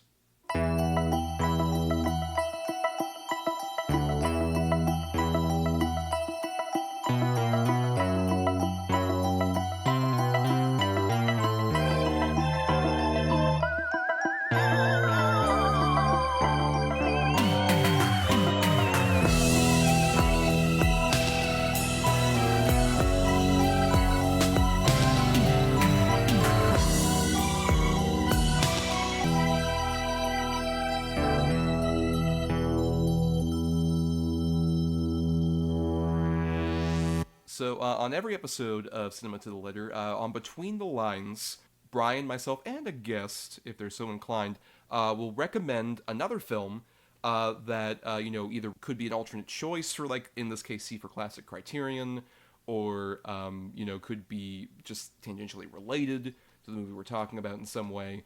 And I am going with another Criterion movie, a bit older. We should say we've covered at oldest movies from the 50s. We've never covered a movie prior to that, shamefully, in our history of the show so far. But I wanted to recommend a bit of an older movie, and that's why I'm going to talk about A Matter of Life and Death, which came out in 1946 from directors Emmerich Pressburger and Michael Powell, who are British filmmakers. And I had been aware of some of the movies, but sadly I haven't seen a lot, shamefully. I've only seen this one and Black Narcissus. And A Matter of Life and Death was literally like the movie I watched on Valentine's Day night this past year, where I was just like, I want to watch like a good romantic movie. I've heard a lot of good things about this movie, and wow, what a fucking masterwork. Basically, takes place in World War II, where we're following Peter Carter, who's part of like the Royal Air Force in England, as he is in a bomber airplane that's about to crash. And he has a conversation with this woman, June, who's on the radio, trying to like help him out. And it's immediately like this fascinating like back and forth where you're like, this guy's about to like fucking crash horribly. And it sells the fact that like the two of them are immediately like in love with each other, even though they haven't seen each other, and they're just like find an immediate connection in this like really upsetting situation of like, oh, this guy's about to like fucking fall out of the sky and die horribly. But in this fascinating kind of like magical realism element, he ends up surviving, but he wasn't supposed to survive, because we cut from the colorful real life to the afterlife, the heaven of this universe, which is all depicted in black and white, as there is depicted where like these angels are like looking over these books. It's like, oh yep, he's coming in, yep, checking off the list, and they're like, oh wait, we missed a guy. What? Wait. No, that's never happened. What? Wait, we missed a guy? Where the hell is he? And it's basically this, becomes this weird, almost like courtroom drama about like a guy who managed to somehow survive despite heaven's plans and is put on trial for like, no, he has to die. that has to be the case. But the problem is he's in love with the June character, which you mentioned. David Niven plays Peter, and Kim Hunter of the Planet of the Apes movies, the original ones, plays June. And it is such like a beautiful, gorgeous looking movie, especially like whether it's the black and white or the color stuff. It looks immaculate. Some of the like most amazing set design I've ever seen in a movie. And has this like really engaging theme about just like, I don't know, like if you find a connection with somebody, it can withstand even like literal matters of life and death. And it's incredibly clever. It's incredibly funny. It has a great cast of people like Richard Attenborough is in this fucking movie. Director slash fucking Jurassic Park man himself. It has like a fun supporting role. Richard Massey, a lot of like really great like old school talents of the era, and it is like I mentioned, just so immaculate looking. I can't emphasize enough how like this is one of the most beautiful movies I've ever seen, and it makes me want to see more Pressburger and Powell stuff. They have a huge elaborate filmography, and I know they like tend to like deal with this kind of like gorgeous look to their movies, and I think it's pretty amazing. And I know, Bryan, you also recently saw it for the first time, right? Earlier this year? I did. I blind bought it, the physical Criterion version, because I love The Archers. The Red Shoes is like also one of the most gorgeous films ever made. Like they have various movies that you could say are like the most stunning use of color in all of cinema. I also love like one I pitched for the classic episode was The Life and Death of Colonel Blimp, which is also I think one of their best movies. And yeah, I agree. It is unbelievably gorgeous to look at. Like the stuff in color on like Earth is gorgeous, but the black and white on like of that courtroom stuff is unreal. It is just like so like just sumptuous. And the only bad thing I can say about this movie is that it is surprisingly pro-British. like very pro-British. Like they make a kind of big thing to kind of be pro the crown and Union Jack and all that. So huge point against it. Ooh. A bit of a point against it, but it is also a stunning movie about finding love and whether you deserve whether someone deserves to live because they found a reason to live. It's so gorgeous. Yeah, I really love this movie. Megan, have you seen this one? I'm guessing not, based on your realizations. No, I haven't, but I wanted to bring up, when I went to Tribeca this year, I saw Made in England, the films of Powell and Pressburger, which was Martin Scorsese talking about all of their movies and his friendship with, I think Powell, he became friends with. I don't know if he's still alive, married to Thelma Schoonmaker. Hello. I was just going to say that is, I think, all that I know about that movie is from Martin Scorsese telling me about it. And if you guys enjoy the films of Powell and Pressburger, that you should look out for Made in England whenever that comes out. Because he also goes on to tell you about how, his Powell and Pressburger also were the biggest influences apparently on, all of his movies somehow. He'll just be like, this scene in A Matter of Life and Death is just like this scene in Taxi Driver. And you're like, sure. Like, why not? Go off, King. Like, yeah. Yeah, especially Marty just doesn't get to talk about movies that much at all, I was going to say, like... It's like itching to talk about them. I mean, he always also, like, anytime I hear him talk about movies, he will bring up a Michael Powell and Emmerich Pressburger movie. And, like, I love that, like, one of the TikToks he did with Francesca, he has the red shoes from the Red Shoes in his home. And he's very proud of that, obviously. And, like, yeah, it's such a great movie. And while we're on Michael Powell, and, like, just to give other recommendations, why not? I recently watched Peeping Tom, the movie that basically ended Michael Powell's career in filmmaking, and the reason he kind of got a kind of resurgence and a reclaimed was because of Scorsese, and that movie is absolutely fucking insane. And what a trip. I love it. It's, man, Michael Powell, Emmerich Pressburger, just the best. Yeah, I mean, I've avoided it because of Tom slander, but I need to finally just put down those barriers, Yeah. I'm just watching. But you know what, Bryan? What about your official recommendation Yes. for Between the Lines? I'm going with one that we had considered, that I had pitched. I'm going with Orson Welles' The Trial from 1962, or called Le Procès, since it is a French production while he was kind of wandering in Europe. Based Like off of Hulot himself wandering around Europe. much Yeah. like God. I would pay big bucks to see Orson Welles wander And around Hulot. Europe in a movie. Excuse me, do you have any chocolate eclairs here, please? Can I eat that? No? Monsieur Hulot. God, the crossover of the century.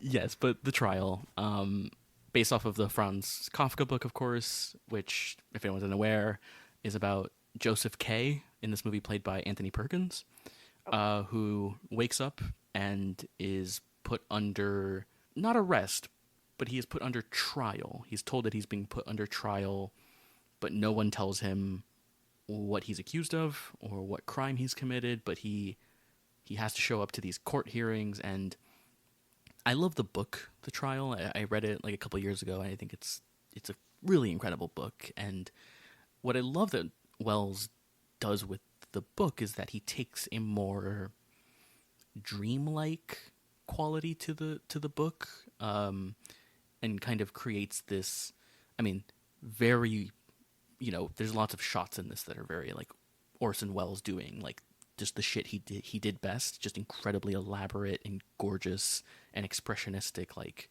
framing and composition and stuff like that. There is a scene in this where, kind of like in Playtime, there's this like massive office building, and you just watch people walk into the building, and there's like hundreds of extras, and it's a massive building, and it's one of the most impressive things I've seen in a movie. Just seeing like hundreds and hundreds of extras go to like all of these hundreds of desks, and then you see them, like, it cuts to the end of the day and they all stand up and leave, and it's so impressive from like a directorial standpoint, but also just some of the most incredible imagery of like just nightmarish and paranoid like imagery that I've seen in a movie. There's a great sequence where Anthony Perkins is running down this like narrow hallway that's made of like these wooden slats, and there are all these like eyes watching him, and it keeps cutting to these eyes, and just this like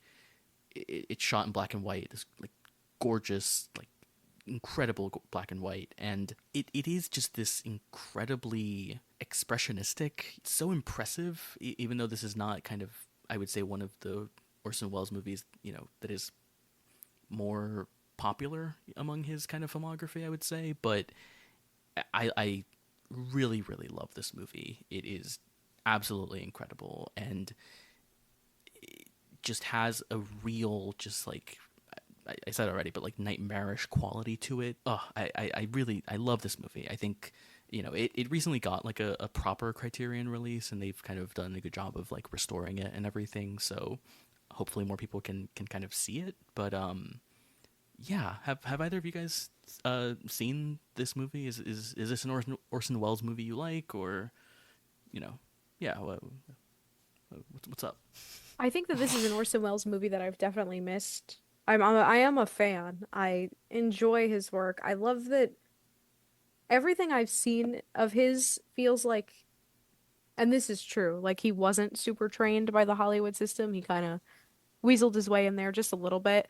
And I love the way that his movies look. I think that, like, you don't get Chimes at Midnight from a guy that was formally trained to make movies. Like, you get that from someone who's got a vision that no one else is doing. So I imagine The Trial is much the same. And I mean, the way that it's a Kafka adaptation. So I think that the absurdism kind of goes hand in hand with the way that Playtime is Sure, a little bit yeah. absurd, but it's a lot less cynical in the absurdism, as opposed to Kafka's like the absurdist philosophy of like, well, nothing matters. Everything is weird. You cannot do anything about it. I think Playtime's a bit nicer about it. But I'm putting it on the list. I'm putting it on the list because I'm a little mad that I've missed an Orson Welles film like this. Yeah, I haven't seen this one. I've only seen about a handful of the ones that Wells has directed, like, obviously Citizen Kane or Touch of Evil. But even like I'm a weirdo where I'm like of those handful, I'm like, oh, I fucking love F for Fake and Lady of Shanghai. Like those are my tops. Like I fucking love the two of those. But yeah, I definitely want to see this one. Anything else? Like I'm so fascinated by Anthony Perkins as like a weird career where it's like this guy known so much for one of the most iconic horror characters of all time.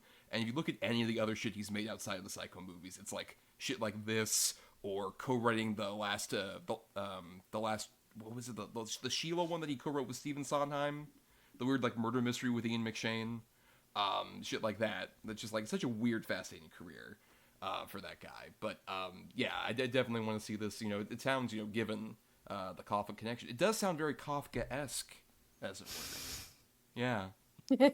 Yeah. Really clever observation I'm making. But, you know, Megan, Yes. what about your recommendation for Between the Lines? My recommendation is one that I was told off the cuff was considered for this series. So I'm glad that it was one that came to mind. It's The Young Girls of Rochefort, 1967, Jacques Demy. Same year as Playtime, same country, same movement of the French New Wave. Another Jacques. Another Jack. And Jack Demy. we got Jack Demy coming up to the plate. Excellent form.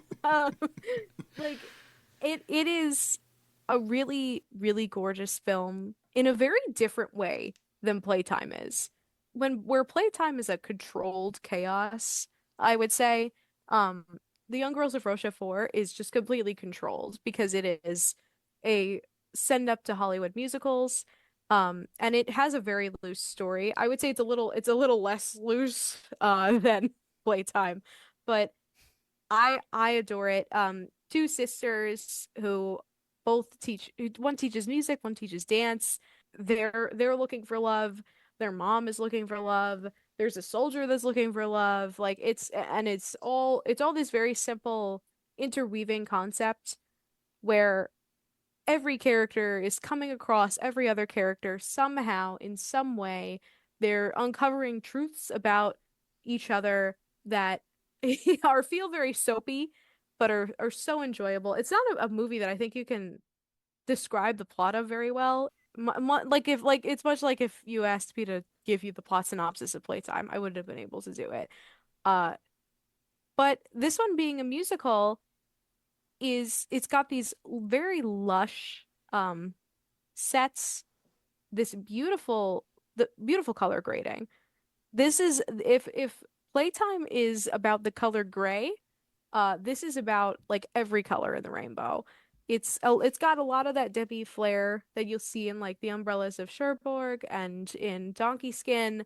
But it's I would say probably the lightest musical of his. There is like nothing serious happening here in the slightest. You are going to have an extremely fun time if you watch this. It's got a very great, very great dubbed Gene Kelly performance, where he's being dubbed, but not into French. He's being dubbed by just some other guy, but he's still like speaking English. And I've never understood the choice. So the fun thing about the Jacques Demy musicals is that everyone is dubbed in them all the time. I think that there's only like one actress in this movie who actually can sing because you are not hearing Catherine Deneuve sing. You are not hearing Françoise Dorlac sing. Like these people are not opening their mouths in the booth. So it again has a lot of that same it's a similar technological aspect to Playtime where it's so lavish and so big. Every musical number is like, even if there's only 4 people in the room, they are moving around like crazy. They're picking up instruments, they're using props, they're going back and forth with everything. And the second that you get outside, it is so many people. They are all dancing their asses off. Like you have not seen the kind of like Hollywood musical in a very long time that's like good. And I'm not holding out hope for Wicked. I'm gonna be honest with you guys. This is the more that I watch television, the harder it seems to be. Like The more you like exist in reality, where it's just like, oh look, there's a tie-in at like Starbucks and Wawa and all these other fucking I saw a places. tweet today where they had projected pink and green on the Arc de Triomphe. I was like, you guys cannot be serious right now. But this movie also loves France, and this movie is also doing like subtle political commentary, especially about French occupation, which I think he covers it a little bit more in the Umbrellas of Cherbourg, where it's more so about the costs of being in the military. But this movie is just so light. It's so breezy. I watched it with my father when I one of the Criterion Blu-rays I actually have watched that I can give a hearty recommendation to. Um, and he was just so invested. He That movie ended and he turned right to me and he was like, "That was amazing." Like it is, I think, a movie you could show anybody and they would really love the songs. I mean, I'll listen to the compositions in my free time. I just think that even though it's, from 1967, it feels like one of the most fully realized musicals to ever exist. And I would recommend literally everybody watch it. Uh, and listen to the songs by Michel Legrand. And join my lost media search of the lost English dub of this movie that came out in America. Hmm. That there is only very few. There's like so little evidence that it exists, but we know it exists, and I have to see it. So I need more That's your eyes. Indiana Jones arc thing that It's you're trying to I find. am like there are so many lost media searches where I'm the literal only person that cares. So if I can get other people to watch this movie, they will then go, wait a minute, English dub. And Gene Kelly is actually in the English dub. Like for Hmm. some reason he's not in the French version of this movie. Like he's there, but it's not his voice. It's some other guy speaking. Like I need to reiterate this because it is really jarring, and you need to know this before you go in because everyone knows what Gene Kelly sounds like, and you're gonna be confused. But he's in the Made for American Cinemas dub, and I'm like, okay, so we need to find this. Like, this is like this is I need to see this before I die kind of level here. It belongs in a museum. It, exactly. I know I've trailed off with it a bit, but I do think this is a really great movie and it's so fun. It's so beautiful. It just looks great. It is like every image in it feels very iconic and there's no other way for me to describe it. I don't think that it's as big as Umbrellas from him, but that one's an opera, which is I think is a little bit of a harder sell. But this one is such a straight up classic musical, and I adore it. Yeah, I shamefully have not seen this one. The only one of Demi's movies I've seen is Umbrellas for Cherbourg, which devastated me brutally.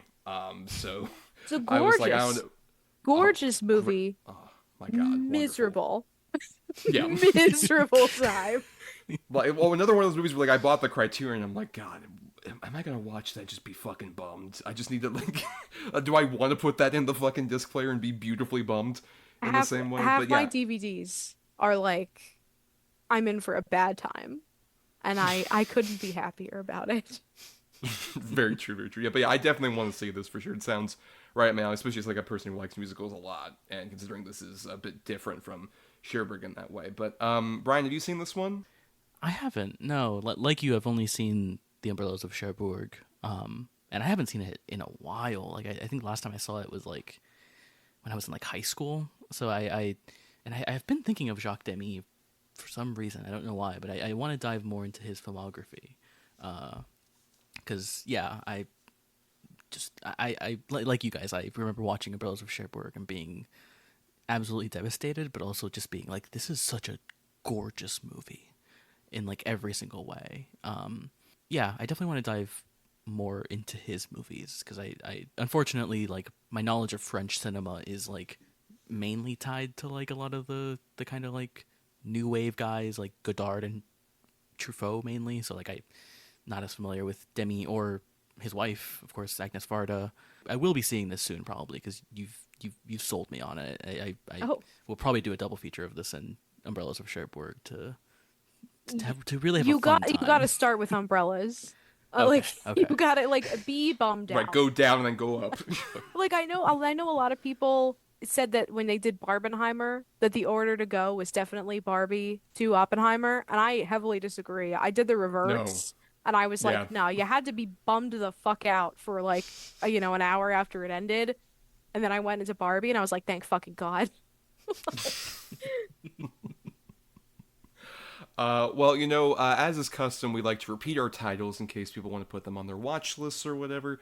So I'll go ahead and start with I recommended the 1946 Powell and Pressburger film A Matter of Life and Death. And I had the 1962 Orson Welles directed The Trial, or Le Procès. Le process. um, and I had the 1967 Jacques Demy directed musical, The Young Girls of Rochefort. And on that note, we're going to start wrapping up here, but we got to thank some people as we leave. We got to thank Burial Grid for our music. Purchases music at burialgrid.com. Thanks to Michelle Kyle for our artwork. Find her at MishKyle96 over on Twitter. And thanks to our patrons over at patreon.com/cinema #2letter, where for just $1 a month, you get access to a lot of bonus stuff that we put out, and also you get to vote for at least one film that we cover every single season. And around this time we would have had out our big review roundup, where Bryan and I talk about all the big releases of November in one big podcast, and we also would have had our big cinematic triptych, where we talked about a bunch of music documentaries that Bryan recommended to me to talk about, and some other stuff, a huge archive of stuff over there on the Patreon. If you are able to, we really do appreciate the support. Helps support the main show and the hosting and whatnot, and allows us to keep doing fun stuff over there. Once again at patreon.com/cinema #2letter. But before we get out of here, we gotta thank one other person, our guest Megan.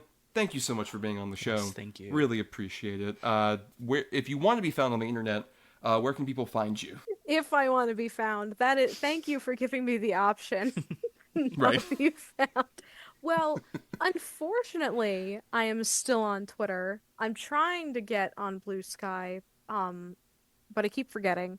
My Twitter handle, which will probably be my Blue Sky handle in December, come December, just hopefully, right? Is at Hugh J Mungo. That is Hugh Grant's name. I am not a Hugh Grant impersonator. My Instagram handle is at megan.t.robinson, which I hate for security reasons, but for writing purposes, you got to keep a brand. And I'm on Letterboxd, Megan T. Rob. You can check me out. I just the other day hit over 1,000 diary entries, and I was like, oh, you got to put the app down. So if I don't, That's never stopped me and Bryan. You're good. You're totally. You got to good. double You're down. great.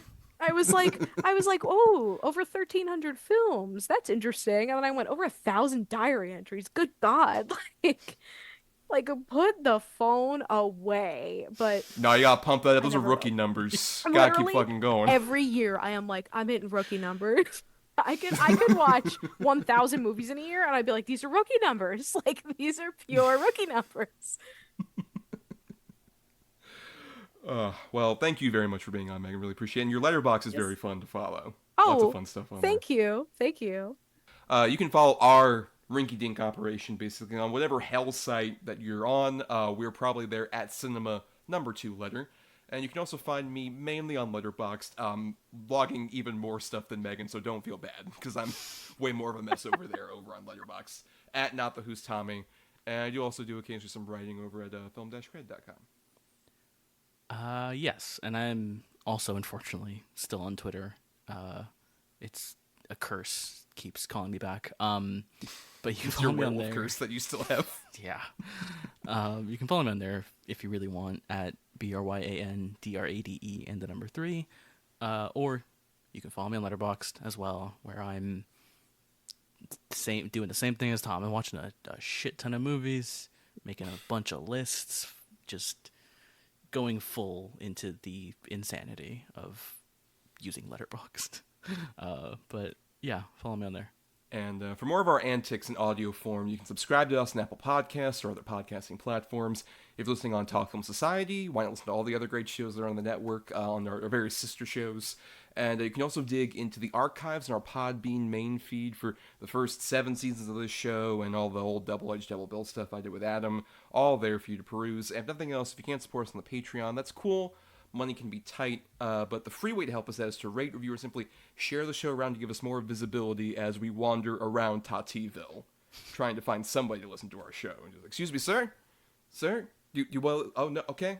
And then we just go around the cubicles that we record in. It's a very elaborate system. So, spreading the word around helps us out. We're lost Hulots, trying to get people to listen to us talk about bullshit. But on that note, we should at least tease our next episode. Our eye for indie pick for this season is going to be the Pedro Almodovar film All About My Mother from 1999. A movie I've seen. I think it's pretty great. One of my favorites of the Almodovars I've seen. Megan, are you familiar with Almodovar in this particular film?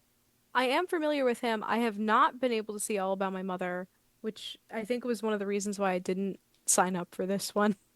So I was like, I can't find this movie to watch.